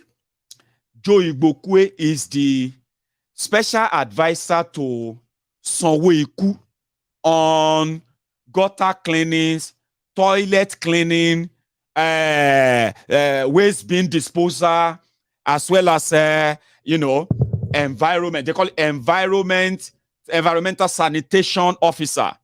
Is the ones advising Sanwo-Iku about how dirty Lagos is, and wherever it feels like they should shovel or dig, Joe Igbokwe will gather people, give them shovel, and they will begin to clean gutter in Lagos, so serving the fatherland. And it's been like that for years. So Joe Igbokwe was surprised that no Igbo is listed in Tinubu's transitional committee. Who wrote the name? How come? Which consultation you do? It can't go Facebook, they lament. Now so the Lagos Abobakus, they bombarded him. Ogbeni Joe Igbokwe, we dey watch you since, You are one of the Igbos who is benefiting from Ashiwaju, and you cannot even talk to your people. Your people don't like Ashiwaju. You want to come here now and be asking for Igbos to be part of Ashiwaju's government. It be like say you dey craze Joe. Then be friends, they call him leader. Lagos Abobakus, they call Joe Igbokwe leader. My leader. On social media, Joe Igbokwe said, how come no Igbo is in Tinubu's? They say, shut up your mouth, Joe. See, you, Joe, we are still watching you. You will need to go back to Anambra. Every Igbo, every Easterner to this Lagos Abobaku is from Anambra. And you may think they are not educated to know that every Igbo is not from Anambra. They are educated, they know. But when you have people that have been brainwashed in that way, because they know that they could be rewarded, they hope they will be given something. And therefore, every Igbo in Nigeria is from Anambra. Joe Igbokwe, go back to Anambra. You are here shouting that Tashiwaju, you are even a traitor. We know that you are one of the people who are going to... all of that nonsense. Somebody now ask, hello, all of you, make I ask you now. This one an innocent question, though. If you are watching me on TikTok, say you listen. This one is innocent question. All of you who are Igbos, because you have Igbos who are APC members in Imo State. You have Igbos in Ebonyi. They are APC members. You have Igbos who are also APC members in other Igbo states. Yes, you know why people don't want to associate with APC in Igbo land. But all of you who are living in that denial, that, Buhari love the Igbo people. Now some of our people no one like Igbo. They don't like Fulani. Now some of our people don't like this. Our people are so ignorant. Our people are so stupid. Our people are so Shebi, they don't give you appointment, Abi you don't they collect your own share, Abi. Now, despite the fact that you did APC, be honest. How do you feel when you see the gathering of Yorubas who are APC, and they are trashing Igbos, and they are saying all horrible things about the Igbos, and they are planning to attack Igbos, and they are attacking Igbos, and they are killing Igbos? How do you feel? Like, on an innocent question now, sincere question. Do you just pretend that you don't know it's happening? Or do you just tell yourself that you deserve it? Don't worry. Buhari was able to kind of put some of you behind his ass. A lot of you have licked that ass, that diarrhea ass of Buhari, that the stench, the rot that came out of Buhari's ass that you have licked so many times. They have become so obvious that all of your behavior, all of you that are women, you are stinking of your hypocrisy. How do you feel? Because if I be Yoruba man, if I am a Yoruba man, and I am supporting a party that is doing evil in Nigeria. And people rejected them. And somehow, I still feel like the people inside the party go. That they tell me who I be. All of you, this Igbo. All of you, Igbo, this. How do you feel? Do you just pretend that it's not happening? Okay, I may never get an answer. But maybe you'll tell me someday how you feel. Joe Igbokwe has been crying since yesterday. You see, some of you too, who are Igbos in APC, who are witnessing all these things that people are talking about, and you are telling yourself that it's because your people don't like them and all of that, choking you, I actually fear for your mental health, though. Some of you are pretending to be happy. You are on social media. You are mocking people. You are Igbo. Okay? You are Igbo. You are Igbo. Yes. You are a Biafran. You are on social media. You are laughing at people. Because, Ashiwaju is going to, Ashiwaju conquered every day, all of them. Ashiwaju is a lover of everybody. APC is not what people are saying. I really fear for your mental health, though. Some of you are suffering from some serious depression behind the scene. And the only way to keep yourselves kind of happy is to seek validation on social media. Validation everywhere. So that some Yorubas can come and say, hey, look at you. I never believed that there is an Igbo that will be so honest. Igbos, some people come here, some people have accused me of that. They said, Mayegun, you are doing all of this because you want the Igbos to like you, Abi.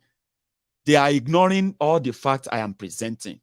They are ignoring the crimes that their criminal leaders are perpetuating. They are ignoring all the presented facts that the Igbos are targeted in Nigeria. They are endangered in Nigeria. There is a state-sponsored genocide against the Igbos in Nigeria. There is, in fact, unwritten agreement, right, that the Igbos are not even going to be second-class citizens in Nigeria, right? I don't even know what category they put them. There is unwritten that. And their election in 2023 exposed that. But that's for the Igbos. Their own injustice from Nigeria. But I'm a Yoruba man. I've also listed our own the injustice we are suffering as Yorubas in Nigeria. I don't live in denial of that. So whose validation should I be seeking? The validation of the Shiites. They were slaughtered in Kaduna, in Zaria. And I never stopped talking about them. Because people died. Maybe I was seeking their validation too, so that I can be a Shiite. For a whole year, when Buhari's government was hunting Nigerians who were promoting the hashtag revolution now, and they grabbed Showore, kidnapped him. Maybe I was seeking your validation too. But for those who know Mayegun very well, you know that I know injustice when I see one. And injustice doesn't recognize tribe, doesn't recognize ethnic, it doesn't recognize class. Injustice doesn't recognize tribe, your religion. Injustice will deal with everybody that it wants to deal with, whether you support it or you are against it. So the best thing is that the more you are against it, the likelihood of stopping an injustice and bring a decorum. But you, Igbo, that you are witnessing the real thing. And this is not even like what people say about APC. Like what APC are saying about Igbos. They are saying it about you. And you are trying to make some people who don't actually like you. They said it. See, people who rule Nigeria. Let me give you this story. Nigeria is how many years old now? In October, Nigeria is going to be 63 years old. Now, a 63-year-old country. Now, in history, those who have ruled Nigeria, out of that 63 years, when Buhari finish next month, that would then mean Northerners have ruled Nigeria for 47 to 48 years out of 63. The rest of that 63, you have the Westerners, the Yorubas. as well as the Ijaw nation, which is the Niger Delta. There has never been any Igbo president, whether in a military, whether in a diso. There's never been any Igbo president in Nigeria. Now, if you then begin to look at what Nigeria has become today, and you want to put the responsibility on the shoulders of those who had the opportunity of making Nigeria better, united, progressive, and developed, right? And failed. And they left us with, nepotism. They left us with religious fanaticism. They left us with ethnic jingoism. Divided as ever. Then you will have to put the blame on the Hausa Fulani, as well as the Yoruba, as well as the Jaws. Now, if you put all of these people together, they are those who have had a chance, a shot in making Nigeria better, but they failed. There's no Igbo. But every problem in Nigeria, if you don't blame it on an Igbo man, blame it on the Igbos that are dead, the ones that died. Blame them. And then punish the ones that are alive for that blame. So you, an Igbo man, want to now say you are seeing blue, you are calling it black. They should check your mental health. Because a lot of you, I don't know how you feel. Because any small slight like this, they will tell you where you belong. Ask Joe Igbokwe. Joe Igbokwe has lived his life, almost all his life in Lagos.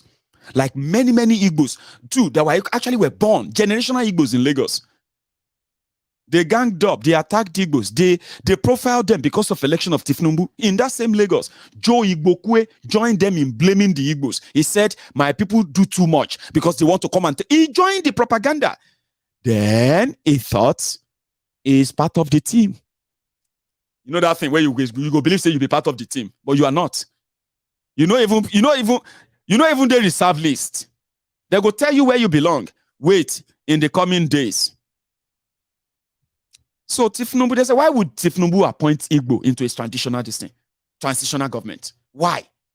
They were asking Joe Igbokwe, Joe, why should Tinubu, despite knowing that the Igbos don't support him, why should Tinubu appoint Igbos? Tinubu want to rule Nigeria. So that when he finally say, Mr. Benakabueze, Minister of Planning, they say, you see, they said Tinubu don't like Igbo, so see Benakabueze.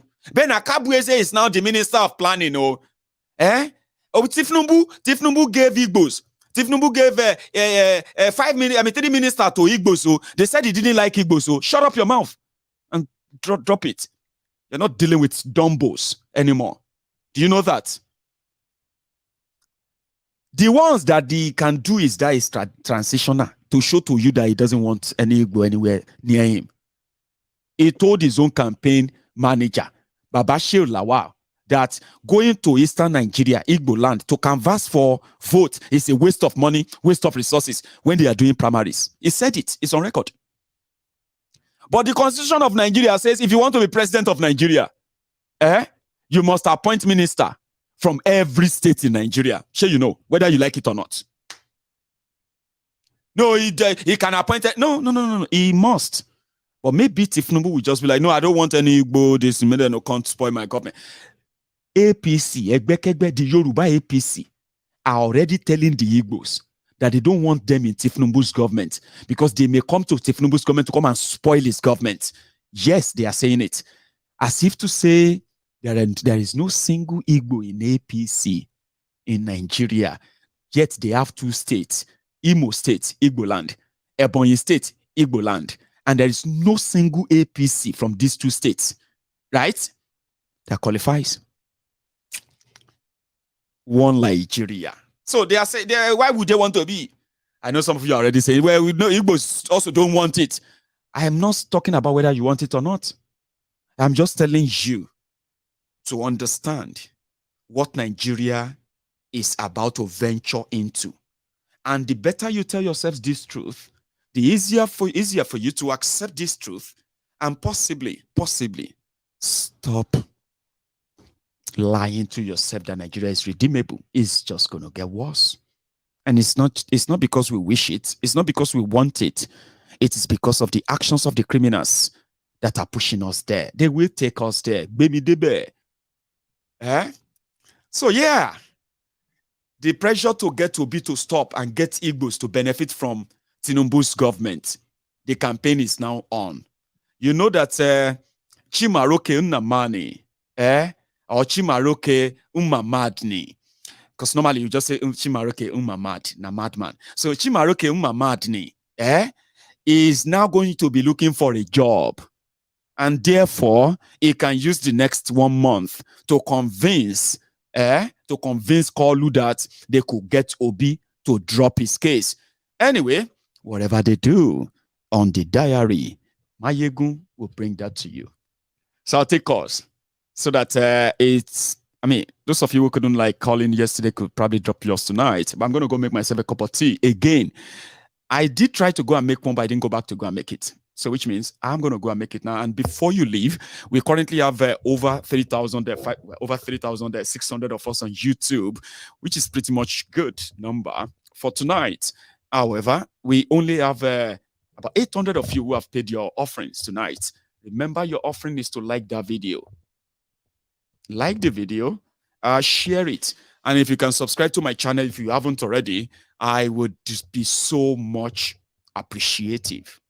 If you can, subscribe as well. And also on TikTok, I've got my friends there who are also on TikTok, who are also some of them are abusing me. I don't know yet, but I'm not reading.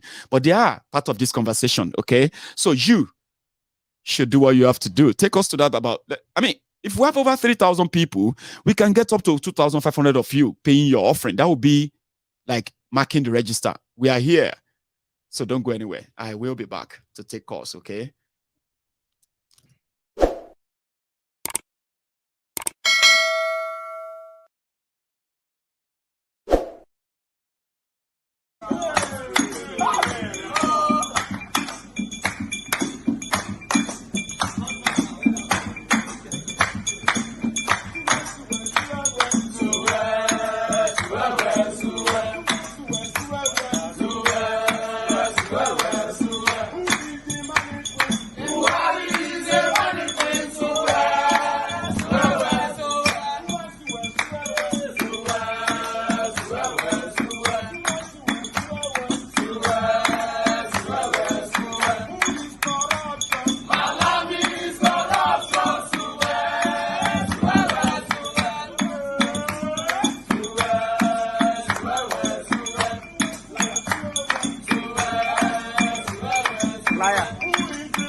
Thank you so much. And I think that took longer than expected. However, let's start taking people's reactions and all that. Thank you. And those of you who have responded to that, to my call, like that broadcast if you're watching on YouTube. We still have over 3,500 of us still. Please. Hello there. Hello, my Yes, sir. How are you? Hello. Daniel. Ahmed, so. Oh, Ahmed, is that you? So is that why you are coming in with that slow voice? It's been a while. Well, how you be? Yeah, I do. Well, it's good to hear from you. A lot of people probably are going to be like, oh, Ahmed. Yeah. I came in the last time of commenting. Yeah. We did here. Anyway. As Nigerian agree us to say more help other people for here. When he came into the produce as an academy to right. Trying to everything she was so no time. The time I will come on we did with all this training and stuff like that. But I don't finish one cycle shot. Just anyway. It's good to have you back. I don't miss no a lot. How temporary. So, how you been now? You Yeah, want to talk about this tonight? Oh yeah. Nice one. I was just watching, during those election time, I get time. We didn't see much of you. All those kind of things like that. I tell you that time, I will be very, very active during that period. Right. So people will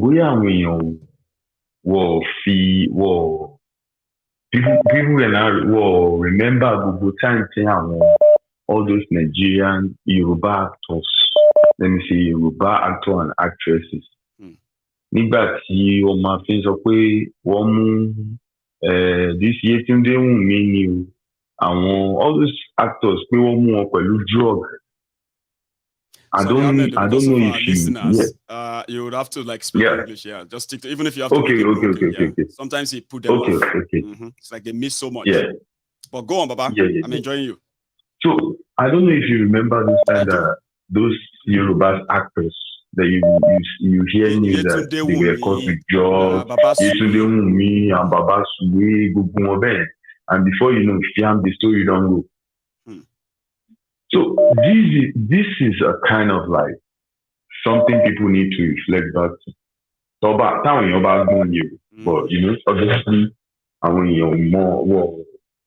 Would you want to blind if you want to be there? They don't want to see anything. Now waiting the one shot now everybody they look for. And now everybody they so, we don't talk this thing. Everybody is seeing it, reality.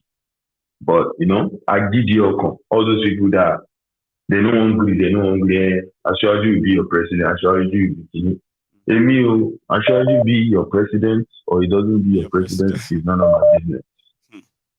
You don't enter. Everybody go here now, everybody go tell her. Eventually. All this narcotic, can it will go up. You have been doing well, you have been doing good. I don't really have anything to say, but I mean, it's good to hear your voice, even that alone. It's good to have you back. Mommy, just want to call to people's attention to go back and reflect all those days.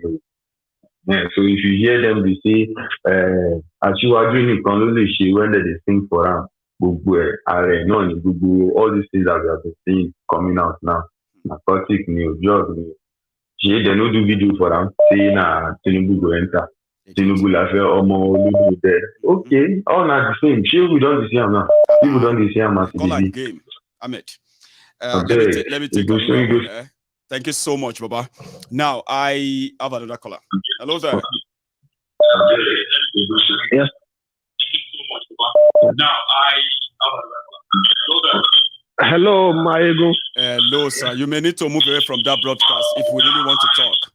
You don't have to be listening to the broadcast while we talk. Or you help me mute it. That will help, please. Yeah, I just did. Thank you. This is This is Tunde Bello from Dallas, Texas. Sir Tunde Bello from Dallas. Yeah. How are you, sir?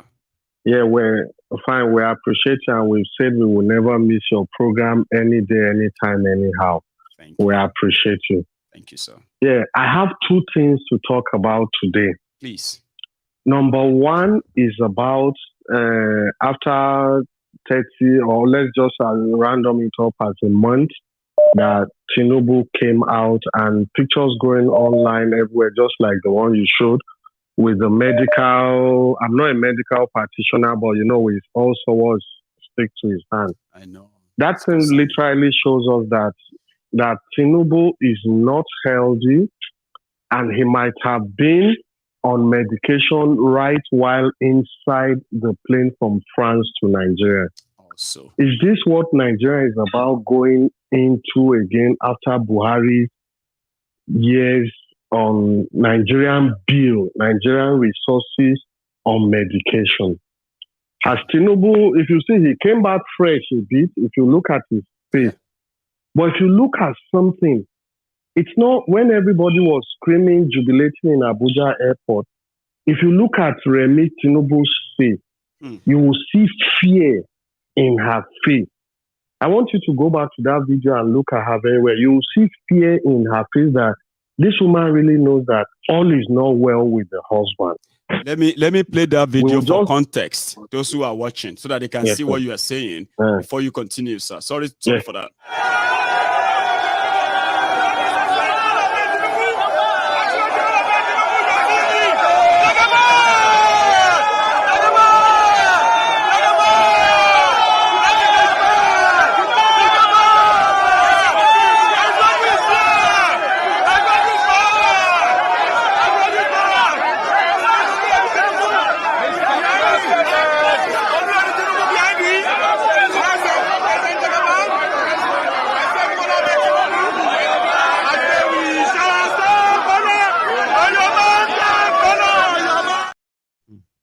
Are you there, sir?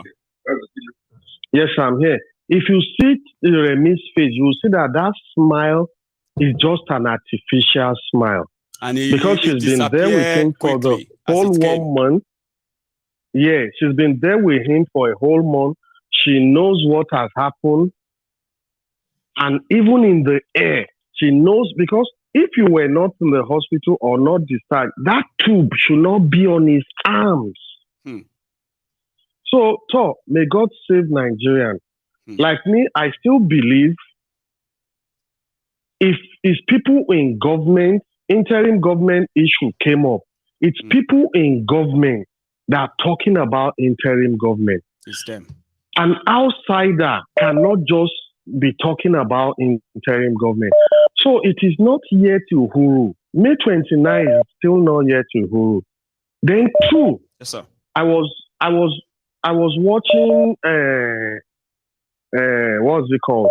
Arise TV yesterday. Arise TV, the owner of Peace Air was brought to Arise TV. He talked about how all these African countries can fly into Nigeria 2-3 times in a day. And Air Priest is not giving license to fly into their countries. If you look at what aviation minister is doing, now they they wasted that logo, they wasted billions of naira on to say that they want official. Why can't they make Air Priest in partnership with Air Peace to become Nigerian Airways? At least we will keep that shit. Remember, sir, they did it with Virgin. Back then, before Virgin left. This one is the aircraft in Nigeria, airline in Nigeria. You are making sense, so I'm just reasoning with you, sir. Please, go on. Yes, sir, you're very right. So why would they not do that? This man has come to the rescue of the country so many times in need. The federal government is not, no one, Ukraine, Egypt, everywhere South Africa, he did it. China, South Africa, and China, India, he did it, and so many places like that. Yeah, he did it for free of charge. If it's time for election, I always tell you, I'm a Yoruba man from Kogi Kaba. If it's time for election, They will say Igbo men cannot be president. But if it's time to rescue Nigerians, it is the Igbo people who will come to rescue Nigeria. What do you think we can do to wipe out? Maybe we will have to go the way Jerry Rawlings did it in Ghana and wipe out this generation and get new generation to help us. Because whether we are overseas or not, there is no how Nigeria is still our home. Of course. No matter the money we all make overseas, we will still want to go back to our home. We shouldn't allow these people destroy our country because of see pastors, see bishops, see all of them, 2, 3, jets, online, nobody, see Dangote, all of them. Why is it always this Igbo man coming to our rescue and we don't want power to go to them? Let's even try people who have never been there. Maybe our country will be good. Thank you. I appreciate so it. Much, Satunde Bello. And how is Madam and the family? Well, we thank God and thank you so much for all of that, sir. I do appreciate. My regards to yours too, all the family. Thank you, sir. Thank you. So I will take another one. Sorry, somebody said that earpiece is not Igbo. So, well, if you think Alan Onyema is not Igbo, maybe we'll have another debate on that. But we know that there are some of you like that. That the moment somebody doesn't align with what you want them to align with, for some of you probably feel like, you know, is a pro-Nigeria. So you can easily just join those who are going to be sharing any kind of, sliming, what have you against him.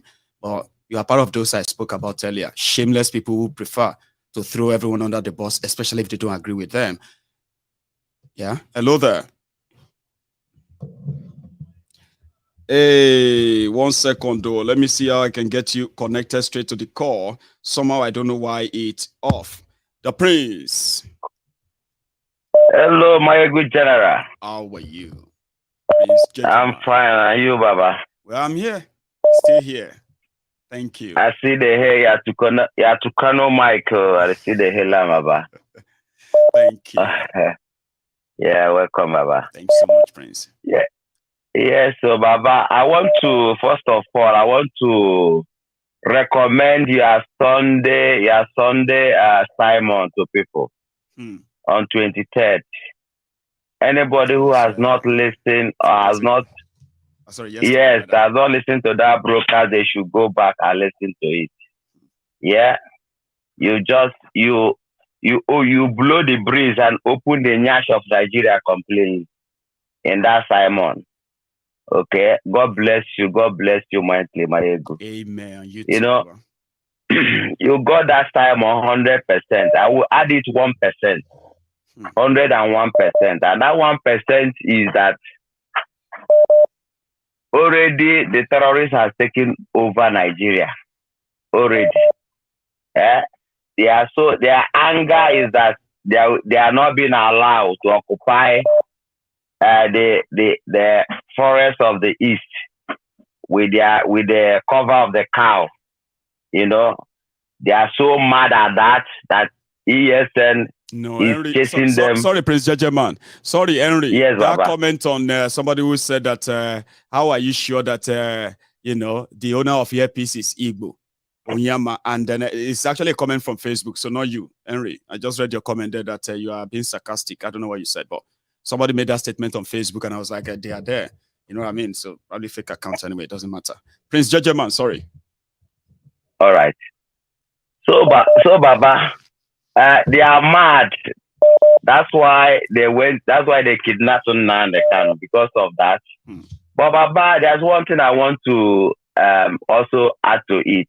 Please. You see, Nnamdi Kanu, I want to use Wike and Joey Gbekwe as a case study. Nnamdi Kanu said to all these criminals that are from the east and terrorists from the east. Now they kind of say to them, if you serve the zoo, you will surely come back in shame. You see, Wike wanted the presidential ticket for him to show the Fulani terrorists that he is a man for them. He has to kill all his people in Obigbo. But at the end, what happened? Once you kill your own brother or say your own brother, you know, for the enemy of your people, they will never trust you. No. That was his own. At the end of the day, upon all the money he gave to Tamboa, that one threw him under the box. He went under the bus. He went back in shame. Then Joy Igweke, that one has been sleeping on Tinubu Pampas for so long. All right? But he refused to eat the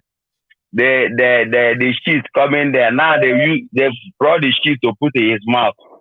Okay? Because they know that he's a threat of his people.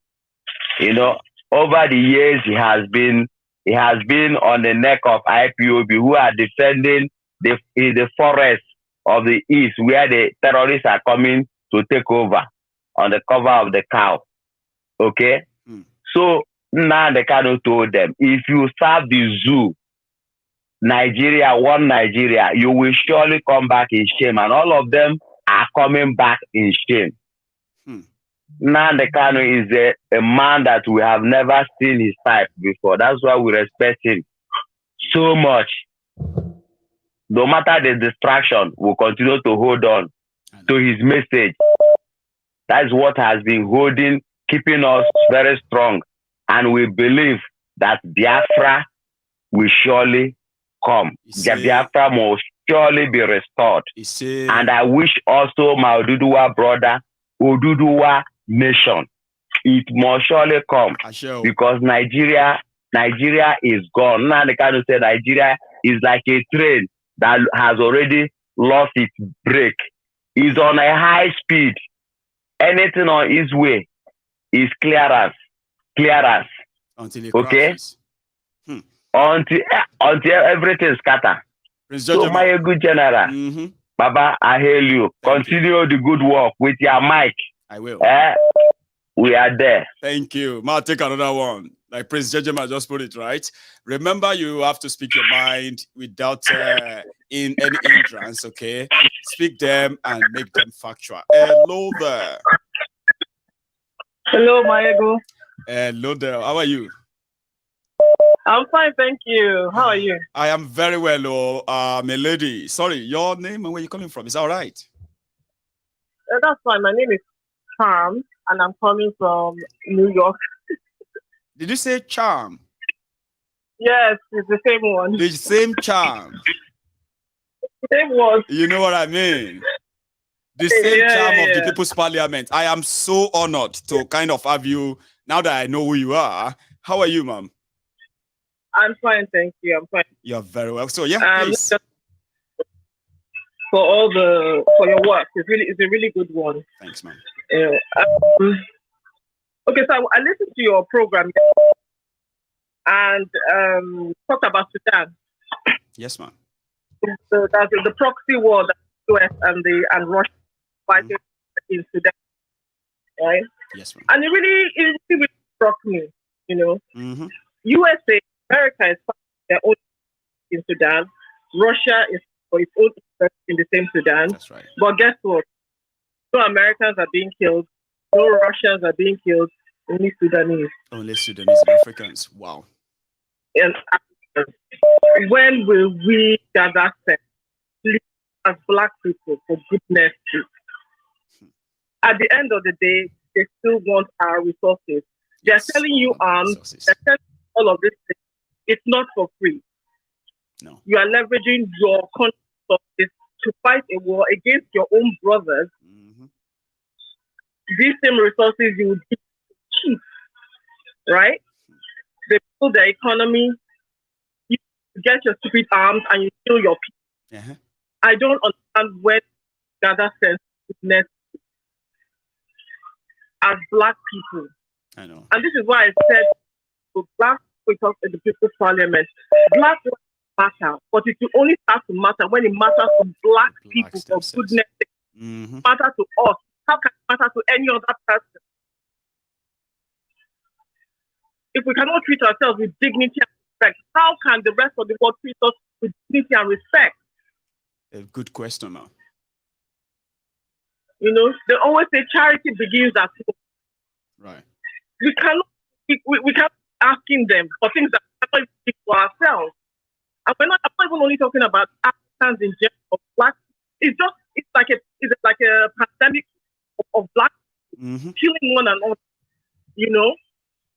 And it continues to happen from every generation to generation, and it's just it's never ending. It's never ending. It seems as if there's a real curse. God, I really, you know, I don't want to put my mouth, but you know, I don't know what else to say. You know, I don't know what else to say. Not to talk of the one that's going on in the. I'm tired of talking about Afra, Ududuwa, or Middle Belt. I don't know what's going to happen. I'm scared to say, okay, but I have family there. I cannot be in the safety and comfort of my own home and say, okay, go and fight. But it only seems like that's the only way that we can. Like, that's why I said, Lady Chama, right? That's why I said that, you see, when those who are asking that we should do this peacefully and save ourselves from this, like everlasting damnation as a people, right? And sit together and rely on this whole thing that by everybody doing their own thing, however they want to do them, according to the choosing of theirs, right? Without having to kill anybody for it. Or we are stuck. But whatever happens, your wish, my wish, are being discarded. People want a better working Nigeria, knows that it's going to be for the beneficiary of everyone.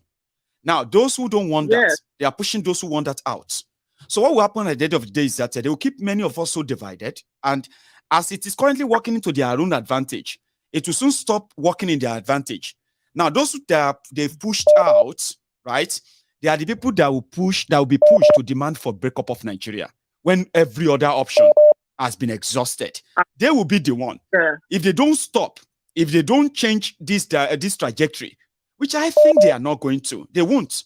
Now, that's what will take us to that part that we are praying that we never get to, because that will be bloody, the one they are pushing us to. Listen, it's not bloody. You know, if I remember with my mom, you know, I can't remember something that when we were growing up, right? A car exploded.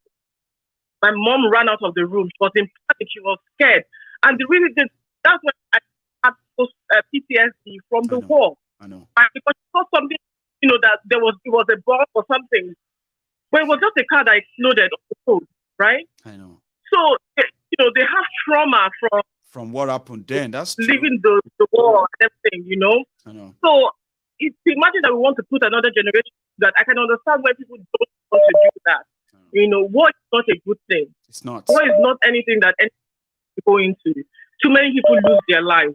You know, too many people. You know what they say in Yoruba? You know what we say in Yoruba? We are like, you can only know the beginning of a war, right? You are not guaranteed that you know the end of it. Nobody is guaranteed of it. Yeah. Oh my God, that's so true. That is so true. I mean, everybody will know when the war starts. Not all of us will know the end of it. And if you live to know the end of it and tell the story, you will never wish it happen again. That's what I was told. I've never witnessed war. And I don't want to. I don't want to witness war. Do you get that? I don't want to witness war. So we hope anyway, Nigerian criminal leaders will not push us into war. Because look at this. What's this? Yeah? I hope so. Thank you so much, my dear lady. Thank you so much. Thanks. You know, you're doing so well. You know, and I'll continue to share your channel to more and more people, so that we can get more people listening to other Nigerians and listening to just to hear solutions. Even I mean, thank you so much. People are more aware now. They are kind of like self-aware politically now. Like you said, as long as you continue giving me this support and sharing to others, one day a lot of people will know better.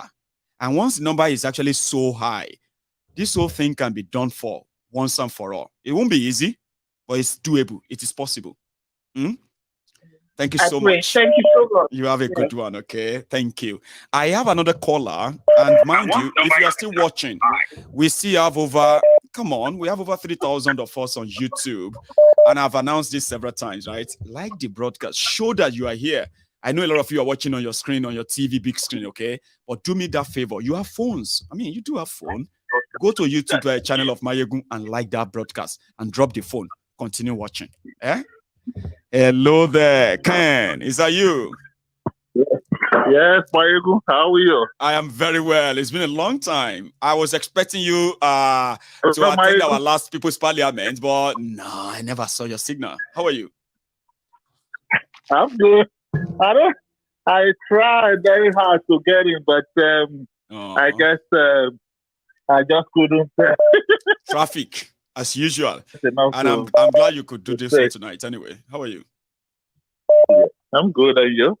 Very well, thanks. I was saying that my good. Maybe I'm just maybe. Yeah. One. Maybe if it's possible, that's if it's possible. One People's Parliament in the week. Maybe one again over the weekend. If it's possible, but if it's not, that's fine. Okay. That's a proposal. Just a thought. It's just a thought. Just a thought. So, like I said, you remember I said before the election, I said we're going to watch a movie, and we did, and I think we really did enjoy the movie. We all anticipate that how it was going to play itself out. That the election is a charade. The whole process is a charade. And in fact, I think one of the most interesting one in everything they did in that election was the open season, where scouts, criminals, police, even security agents were literally going from one point to another with a tout, telling people if they are not voting for this, don't bother. And nothing was done. And it was just happy. It was like an open season, my ego. Open season. Because they say if you disrupt, it's against their law. If you disrupt election, if you try to stop election from happening or stop people from accessing the election, to exercise their right, you could get jailed for it. In fact, you will be jailed for it. But when the government is doing it, or those in government are doing it, I think it's legal. Yeah, exactly. So when that happened, I just said to myself, I think this is exact. I mean, everybody in the People's Parliament, in the Temple of Truth, I said this thing right from the beginning, before the election kick off. We saw we saw the whole thing playing the Temple, and it was like I think we're having a fun. So that being said, the other part when you were showing the video, and I think was it the video and the picture of Tinubu with that something like a PCC ID. Oh, you mean that syringe attached to his arm? Yes. Yeah. It's let me tell you this. It is an image. Yeah, I have it on the screen right now. In case if you want to help it to guide you to what you want to say, it's on the screen. Go on. Okay. Yes. So this is what I'm going to tell you from my own little medical experience in the field. Please. Is that once you come back from the hospital or from the ER with that, it simply means a lot of things are going on with you. It could be anything, but I'm just going to narrow it down to few, if not possible, the most common ones. All right. That they kept it in there to support you, to support your immune system, to keep you going. Okay. Yeah. Or there's something else going on in there. It could be maybe. It could be what? Too high. Diabetic. It could be anything. You kept breaking up there. I didn't hear you. Okay. It could be what? Sorry, I missed that. Sorry, sir. It could be anything. It could be maybe he's having some kind of a pre-existing condition that is getting deteriorated very bad. That they need to put him on that stuff to keep him up and running. To keep everything up and running. And they might have why did they push him? Why did they have to send him back? Let me put it this way. Sorry that I'm going to ask you a question, okay? My question is that you have some medical experience, okay? And you cannot diagnose somebody by looking at a picture. We know that, okay? But from that your own line, right? For them leaving it on, somebody said it's because they have to be monitoring him. It's possible that he was receiving a drip. Even on that flight to Nigeria, it was on a drip. So what does that tell? Like leaving it on for somebody who has been kind of discharged from the hospital. Does that mean that they force him? Could it be that they force him back to Nigeria even when he still need that help? Please, just kind of share that medically. Like, what does that mean? So in the medical field, a patient has a right to refuse or to accept any treatment. It is your right. Right. It is not something anybody can force down your throat. Okay. So if he feels that is what he wants, it is him, Tinubu, that will tell them exactly what he wants. Okay. Now, it is also the responsibility of the doctor to also enlighten and explain to him the pros and cons of his decision. So that when it comes down to the fact that the crunch of decision comes down to that, they will have him to sign a consent document. That consent document means that he will not hold the hospital or the doctor liable for anything that happens to him. So that's where his right really kicks in right there. So it's his choice, really. It could. That's why I say it could be a lot of things. But what could that mean? What could he be getting treated for that they have to leave that on him? How serious do you think that could be? Again, my ego, don't forget, they've been very secretive. Yes. They are not telling anybody anything. Okay, but obviously based on what you saw, that picture and the video, it tells you that he has a very serious pre-existing condition going on with him. I don't know, you don't know, but we do know based on some of the things we have seen in the video that he has displayed in terms of like losing consciousness, saying F11, F12 instead of F9, and then he's talking about corn when he's talking about electricity. Yeah, exactly. Roasted corn and all those things. Exactly. So that's why I said that because we don't know, because they are not sharing this information, and because of some of the things we have seen, and plus the latest one of that stuff you saw there, it tells you that it could be one, it could be two, it could be God knows whatever it is. But keeping that kind of an equipment in there, there's what is called an external device, which they use to monitor him. Even in France, they will have it. He might have his own, but they are using that to monitor his progress, to monitor his condition. You understand? That's why I say it could be a lot of things. But technically, in the medical field, like based on your earlier question, he has the right to either accept the treatment or not. Exactly. Like he's going on. It's like, for example, now you go to your doctor. Doctor wants to prescribe this medication. You could tell the doctor, I don't want to take this medication. Yeah. It's not going to stop you. No, they can't. Exactly. So it's your right.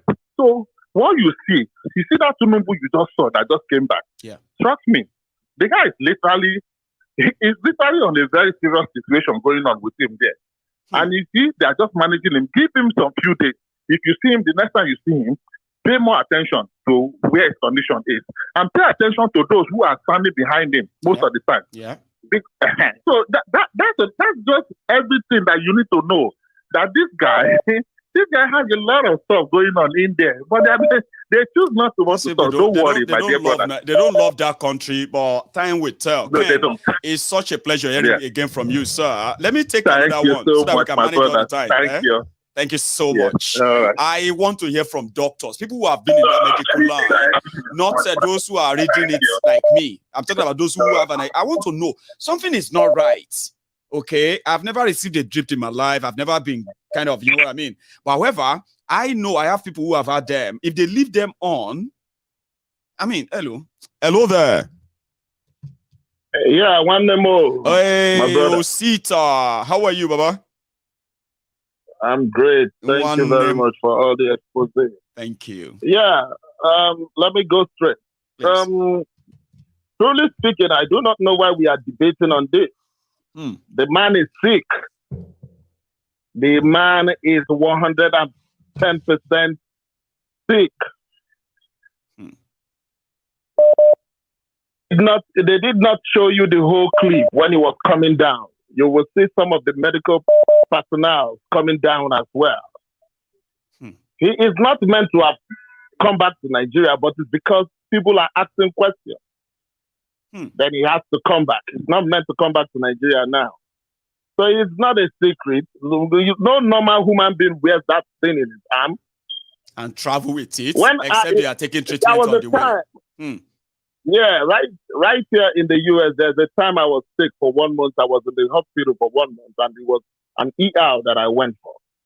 When I was coming out from that place, I did not wear anything like that because what I had was pneumonia. So I didn't bring out anything. So he has shown us times without number that the solid state about this whole thing is, if he was sick, it's a different thing. But there is something that is called in sciences, there is something that is called progressive ailment, progressive disease, progressive symptoms. That is what he has. And such things has to do with dementia. It has to do with Parkinson. Such diseases, you cannot have control over them. The only thing you can do is to try to sustain, but they will manage, but they will keep increasing by day. That is the reason they call it progressive. So let's not even talk about that. But that is not my main issue of calling. But it's because of I've been watching some of your. I go back, I watch some of your program. And I decide to comment on something different today. Yes. Use your time now. Now, what I am trying to talk about is the Islamatization of Nigeria. One. The other one is about the election result. Now, the Islamization of Nigeria, trust me, Buhari has done his own job. You remember when I called in yesterday, I asked you if Buhari actually said that in his head. He has done his own job. They have brought in the terrorists into Nigeria. Those people are not living yet. Now, what did they do? They needed to bring in somebody from the southern part of Nigeria who is a Yoruba man. Who is a Muslim. So that they can penetrate peacefully. You will see the kind of laws Tinubu will promulgate. If he remains there, you will see the kind of laws he will promulgate. He will allow these people to have that ruga. You see all those ruga that they are talking about. He will make sure that they have all that ruga, because all the governors in the southwest and some in the southeast and some in the south, they are all in bed with him. And at the end of the day, they will promulgate all those laws. These people, instead of coming in with against resistance, there is not going to be any resistance. They will come in fully and settle down. Why I am saying this is because look at what is happening in Africa now. It is always in the sub-Sahara where you have the Islamic State. That is where every problem is happening in Africa. Sudan followed suit the other day, just some few weeks ago. So all these things you are looking at is coming from the northern part of Africa, trickle down to the southern part of Africa. It's a gradual movement. They want to conquer Africa. That is what this Islamic people, that is their agenda. They want to conquer Africa. And the highest resistance they think they will have in West African sub-region is Nigeria. That is one part. I believe I need people to look at what is happening right now. And that is the reason, at the end of the day, I am suggesting, my brother, you look for Julius Malema. I need you to bring him on this program. Because it is not all about Nigeria we are looking at right now. Africans need to galvanize together to see the problem that is coming. The problem that is coming. In the next 30 years, we will see the problem that is coming in Africa. That is one. Then let's go to the election results in Nigeria. You always ask this question. Why is it that the person that took second, they are not always attacking him? Yes, sir. Why is it that the one that took third, that they gave third position, was the one they are attacking? They are focused on. But it is they focused on. But it's simple as this. Let me tell you, if eventually they say Tinubu is not going to be there, they want the next person that will occupy that place is Atiku. They did their arithmetic calculation very well. At the end of the day, the least we can get, the people can get here, is that they will tell you that, okay, when the first position didn't take, the second position should be one that that is the reason Atiku. Yeah, that is the reason Atiku is not giving up. That is the reason he's in court. I am telling you this thing. I have processed it. I didn't hear from anybody, but I have processed it. And I looked at it. I know that is the reason Atiku is not giving up. You are opening our mind and our eyes to something that is so important that some people will be like it's insignificant, but it is. You are just kind of you are capturing my mind on that right now, Osita, and I bet a lot of people are also kind of be like, oh, that makes sense. So that is where we are right now. So it is time for us to know where we are heading to. And what we are up against. We don't need to say to tell us what is going on. On these two subjects, I put my hands on. Believe me, I have thought about it, I've processed it, and this is exactly what is going on. Because I asked myself, why is all this problem starting up again in the whole of West African countries, here and there?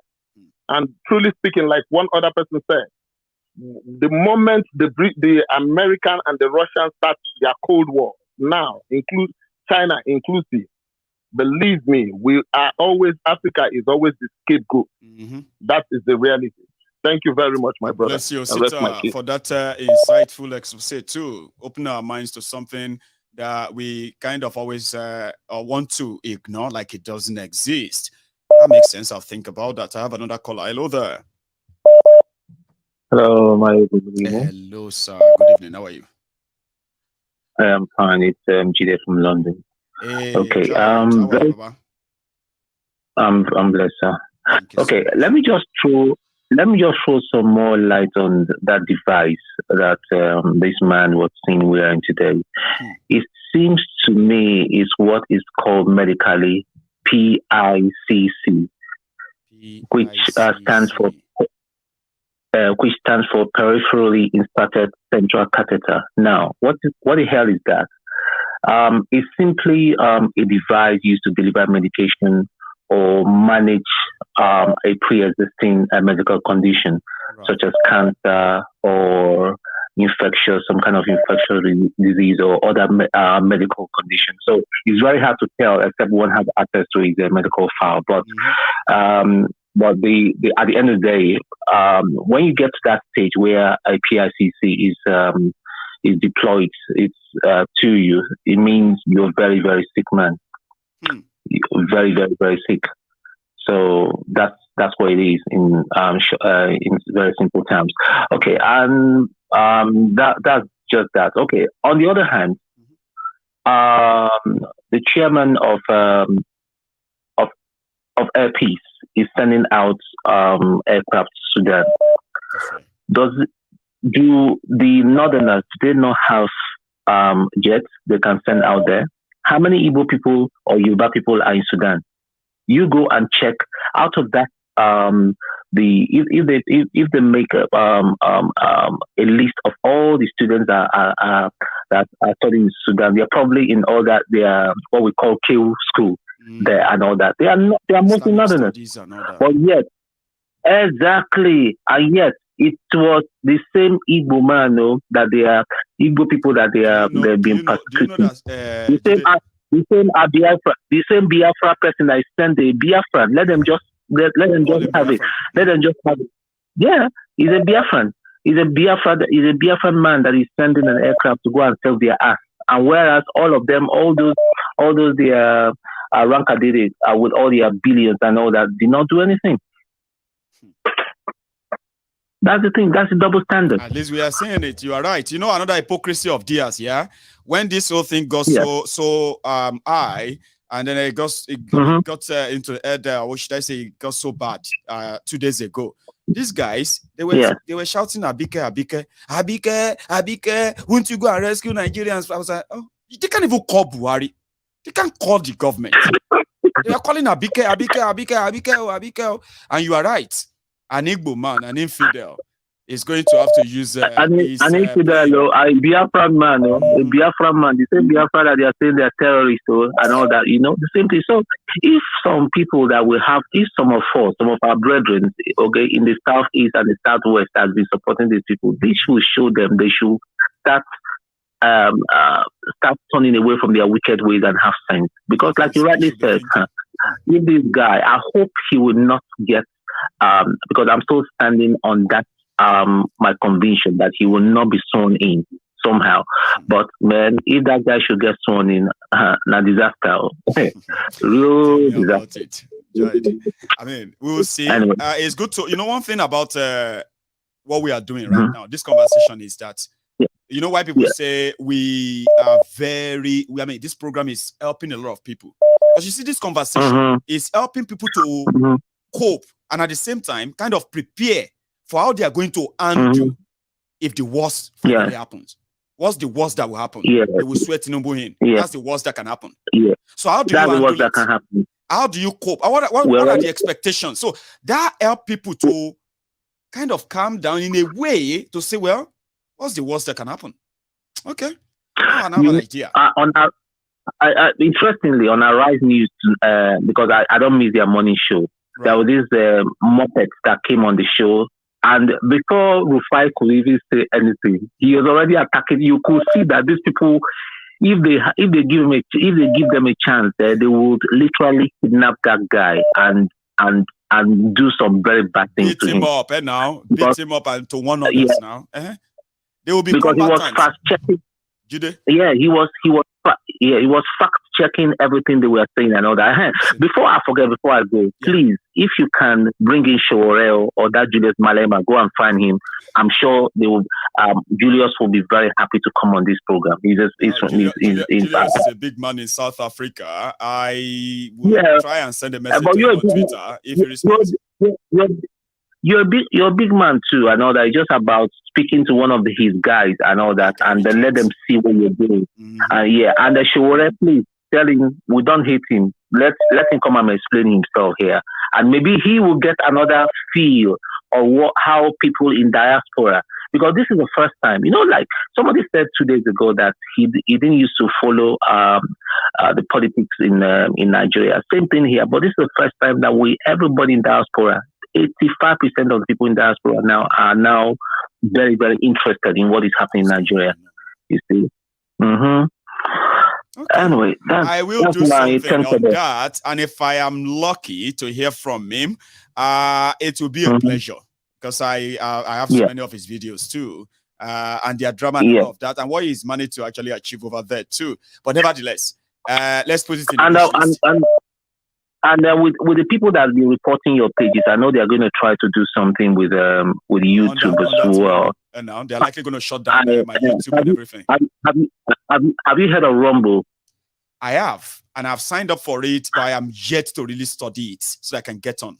Yeah. That's that one place that they will never touch you. And there's a gentleman that lives in the US. Right. He used to be an actor. He called Joe Okechukwu. Try and get him on the program at some point and all that, because he will have his own from this time, because he's more like a pastor and all that, but he attacks all these people, So try and send him a message on IG. Something about us on Mayegun's Diary Political is that we kind of don't welcome people that much. So it's always going to be like, you know what I mean? But like all these requests have been made, I will work on them, and when everything pop up, okay, sure. Yeah, maybe on the day of the People's Parliament, it will be nice if you could get another person that would co-anchor with you. It's going to be very interesting. It's going to be very interesting. Maybe on a Saturday when people will not be worrying to go to bed on time, so we can even do a 3.5 hours program of 4 hours, and then we'll all have fun, and be informed the more. Yes. All right, so we will work something out. I love all these suggestions, okay? And it's just to make, it's just for us to kind of get to deepen our conversation on what is going on in Nigeria, and in the process, right, we would likely find a common ground on where exactly we should all camp and fight. I get that. I'm with you. So, Baba, thank you so much. Okay, let me take another one. Jai. Oh, Princess got it. Princess. I thought you would give up, because usually if you try like a few times these days, you just give up. So you didn't give up. It's like something is pressing. You want to say something by all means. Yeah, while you go, I was gobsmacked when Usita was talking. Good evening, everyone. Good evening. I was just trying to just shed more light on what Osita said. If you look at the petroleum industry, Maigo, you see that the foreigners are going back. Yeah. There was a conference, in Kenya, and so many oil and gas people were there. And they were all saying that the oil companies are leaving. And I was just smiling. They are going to leave. It has always been about Africa as the last on the pyramid. On that food chain, we are the last, we are the bottom. We are the bottom. It is not something that is not glaring to everybody. That is why they are rushing Dangote refinery.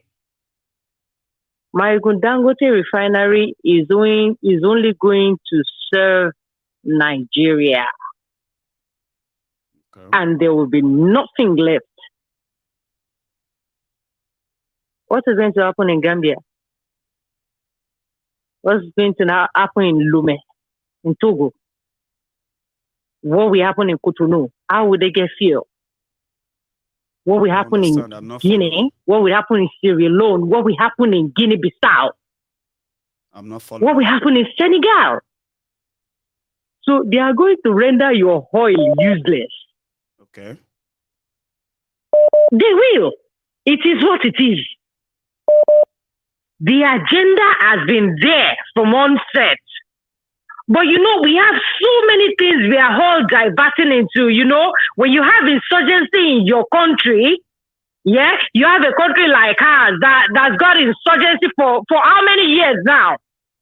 Whatever country that's got insurgency, that insurgency is more than 48 hours, the government and the Westerners are involved. I stand to be corrected. Now I get you. The American goes on your platform to tell us what is not or what is not happening. We know all these things. We know about economic hitmen. Hello, I can't hear you. No, I can hear you. Go on. Yeah, we know about the economic hitmen. We know about how they call your country, to come and take money from international motherfucker, and they tell you they will bring the people that will execute the contract, and eventually they bring this economic hitmen, they take part of the money. The economic hitmen swindle you. When you take their money, they devalue your money. I have always asked on this program, Mayegu, how can one unit of these people's money, 900, our resources are not really mined, but not as if they are not mined like 20-30%. So there's no real value put on that resources, just... Exactly! The dollar you are all carrying around was backed by Saudi oil. Nothing more. It is just paper that they made glossy and they threw it out there.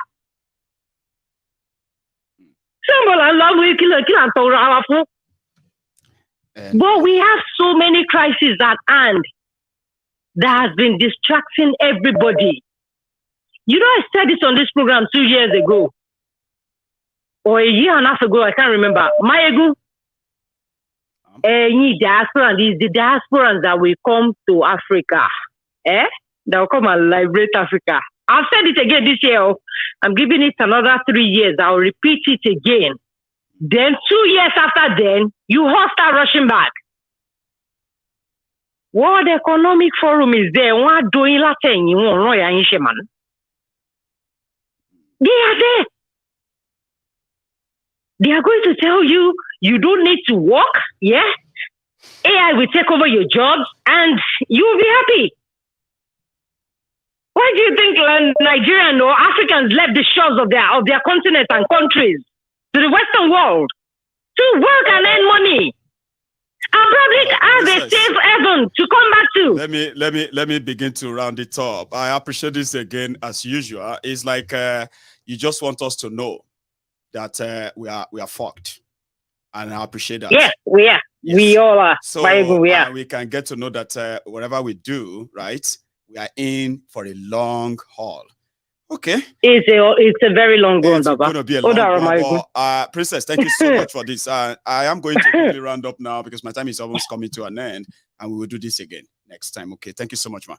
So my time is up. I have something to say to you, my friends. Everybody who participated in this conversation tonight, and those who are still attempting to call in, I understand, but that's going to be the last call.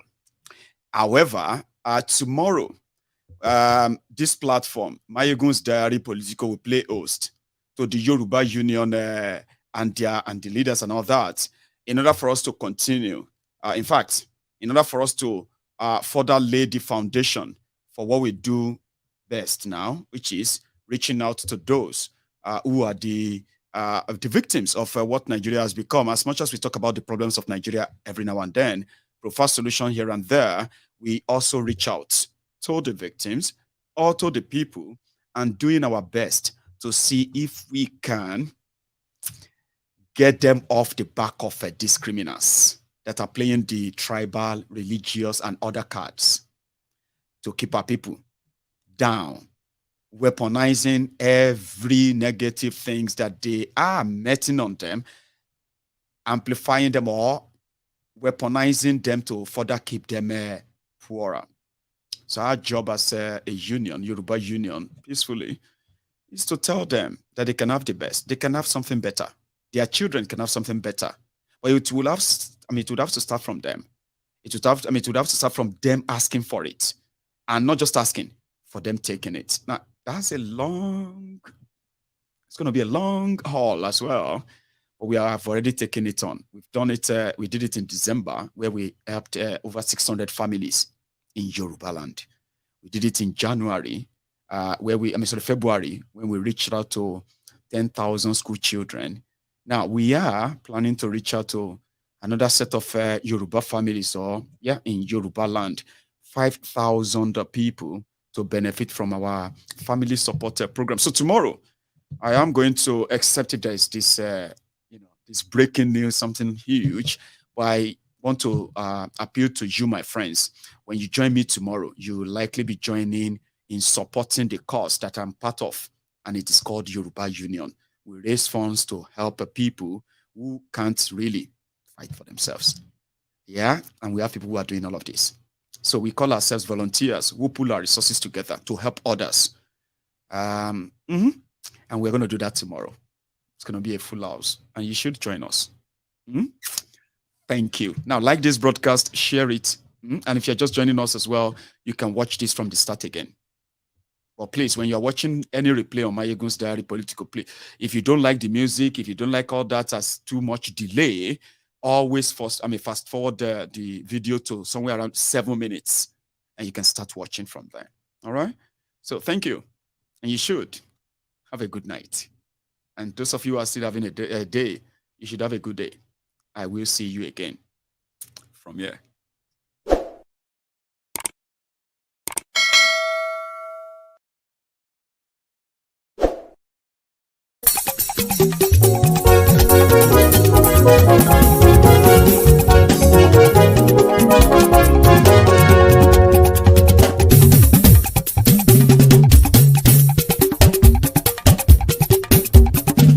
Mayegun làwa mọ̀ làmọ̀ tó dòdòdò. Mayegun Diary Mayegun #1.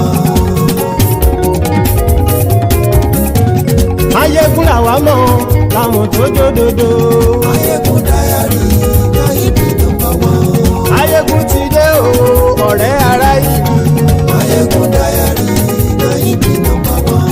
Lórí Facebook, lórí YouTube. Mayegun Diary Mayegun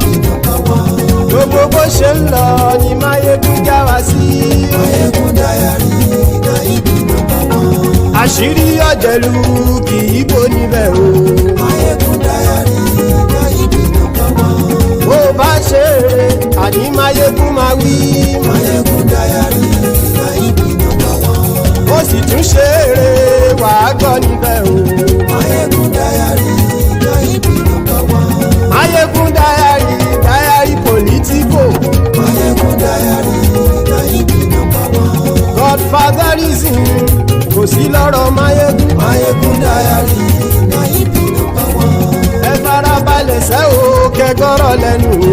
Mayegun Diary na ibi nọ́mbà one. Àní Mayegun làwa mọ̀ tó dòdòdò.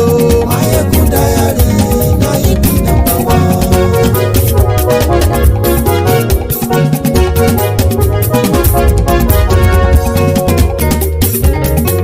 Àní ẹ̀sùn ràkì. Mayegun ti dé.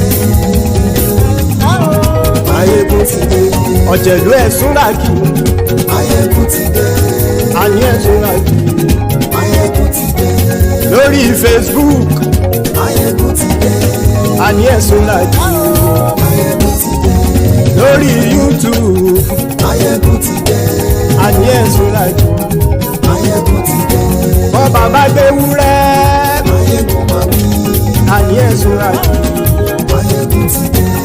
Ijó ìgbádìyẹ. Mayegun máa wí. Àní ẹ̀sùn ràkì. Mayegun ti dé. Presido bá rúfin o. Mayegun máa wí. Àní ẹ̀sùn ràkì. Mayegun ti dé. Gómìnà kówó jẹ. Mayegun máa wí. Àní ẹ̀sùn ràkì. Mayegun ti dé. Ọlọ́pàá tí ń gba rìbá. Mayegun máa wí. Àní ẹ̀sùn ràkì. Mayegun ti dé. Aṣòfin tí ń rúfin o. Mayegun máa wí. Àní ẹ̀sùn ràkì. Mayegun ti dé. Òpùrọ́ olóṣèlú. Mayegun máa wí. Àní ẹ̀sùn ràkì. Mayegun ti dé. Ọ̀jẹ̀lú ẹ̀sùn ràkì. Mayegun ti dé. Àní ẹ̀sùn ràkì. Mayegun ti dé.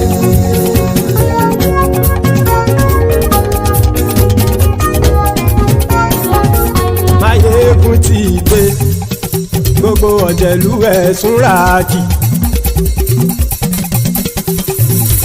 Mayegun ti dé.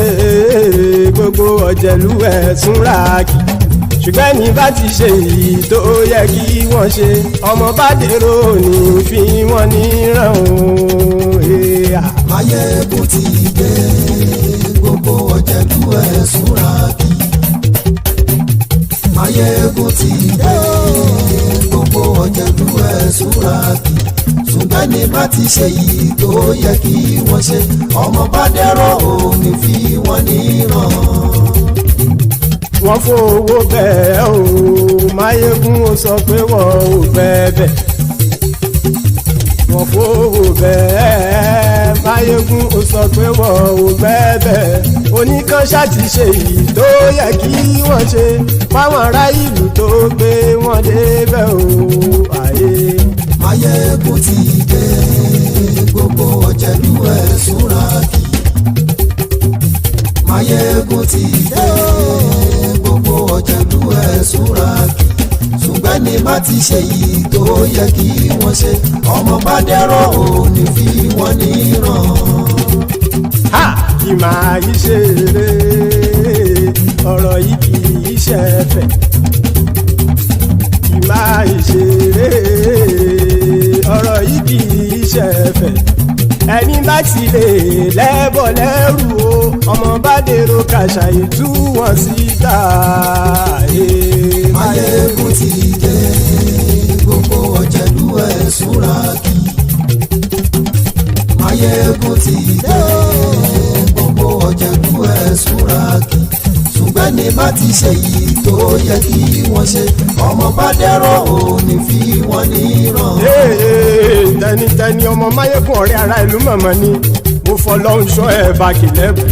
Lóòótọ́ olódodo ìlú ọ̀tá ìlú mọ̀mọ́ ni ìwọ ṣá máa ń ṣọ́ra kò sì mọ́ bẹ̀rù.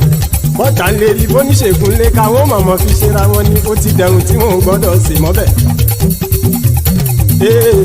Èèpo ọ̀bọ lọmọ bá dérò tàjẹ́ ò gbọ́dọ̀ jẹ́, ó ti dọba lórí àbínú ẹni kò sì mọ́ bùyà. Àìsíwọ̀lú ní ẹnìkẹ́ ìgbódì ẹyin lábàrá o, ó kó ẹni tó bá dán o àkàmù. Mayegun ti dé. Gbogbo ọ̀jẹ̀lú ẹ̀sùn ràkì. Mayegun ti dé. Gbogbo ọ̀jẹ̀lú ẹ̀sùn ràkì o. Ẹni bá ti ṣe yìí tó yẹ kí wọ́n ṣe, ọmọ bá dèrò òní fi wọ́n níran o. Mayegun ti dé. Gbogbo ọ̀jẹ̀lú ẹ̀sùn ràkì. Mayegun ti dé. Gbogbo ọ̀jẹ̀lú ẹ̀sùn ràkì. Ṣùgbọ́n ní má ti ṣe yìí tó yẹ kí wọ́n ṣe ọmọ bá dẹ́rọ̀ ò ní fi wọ́n níran.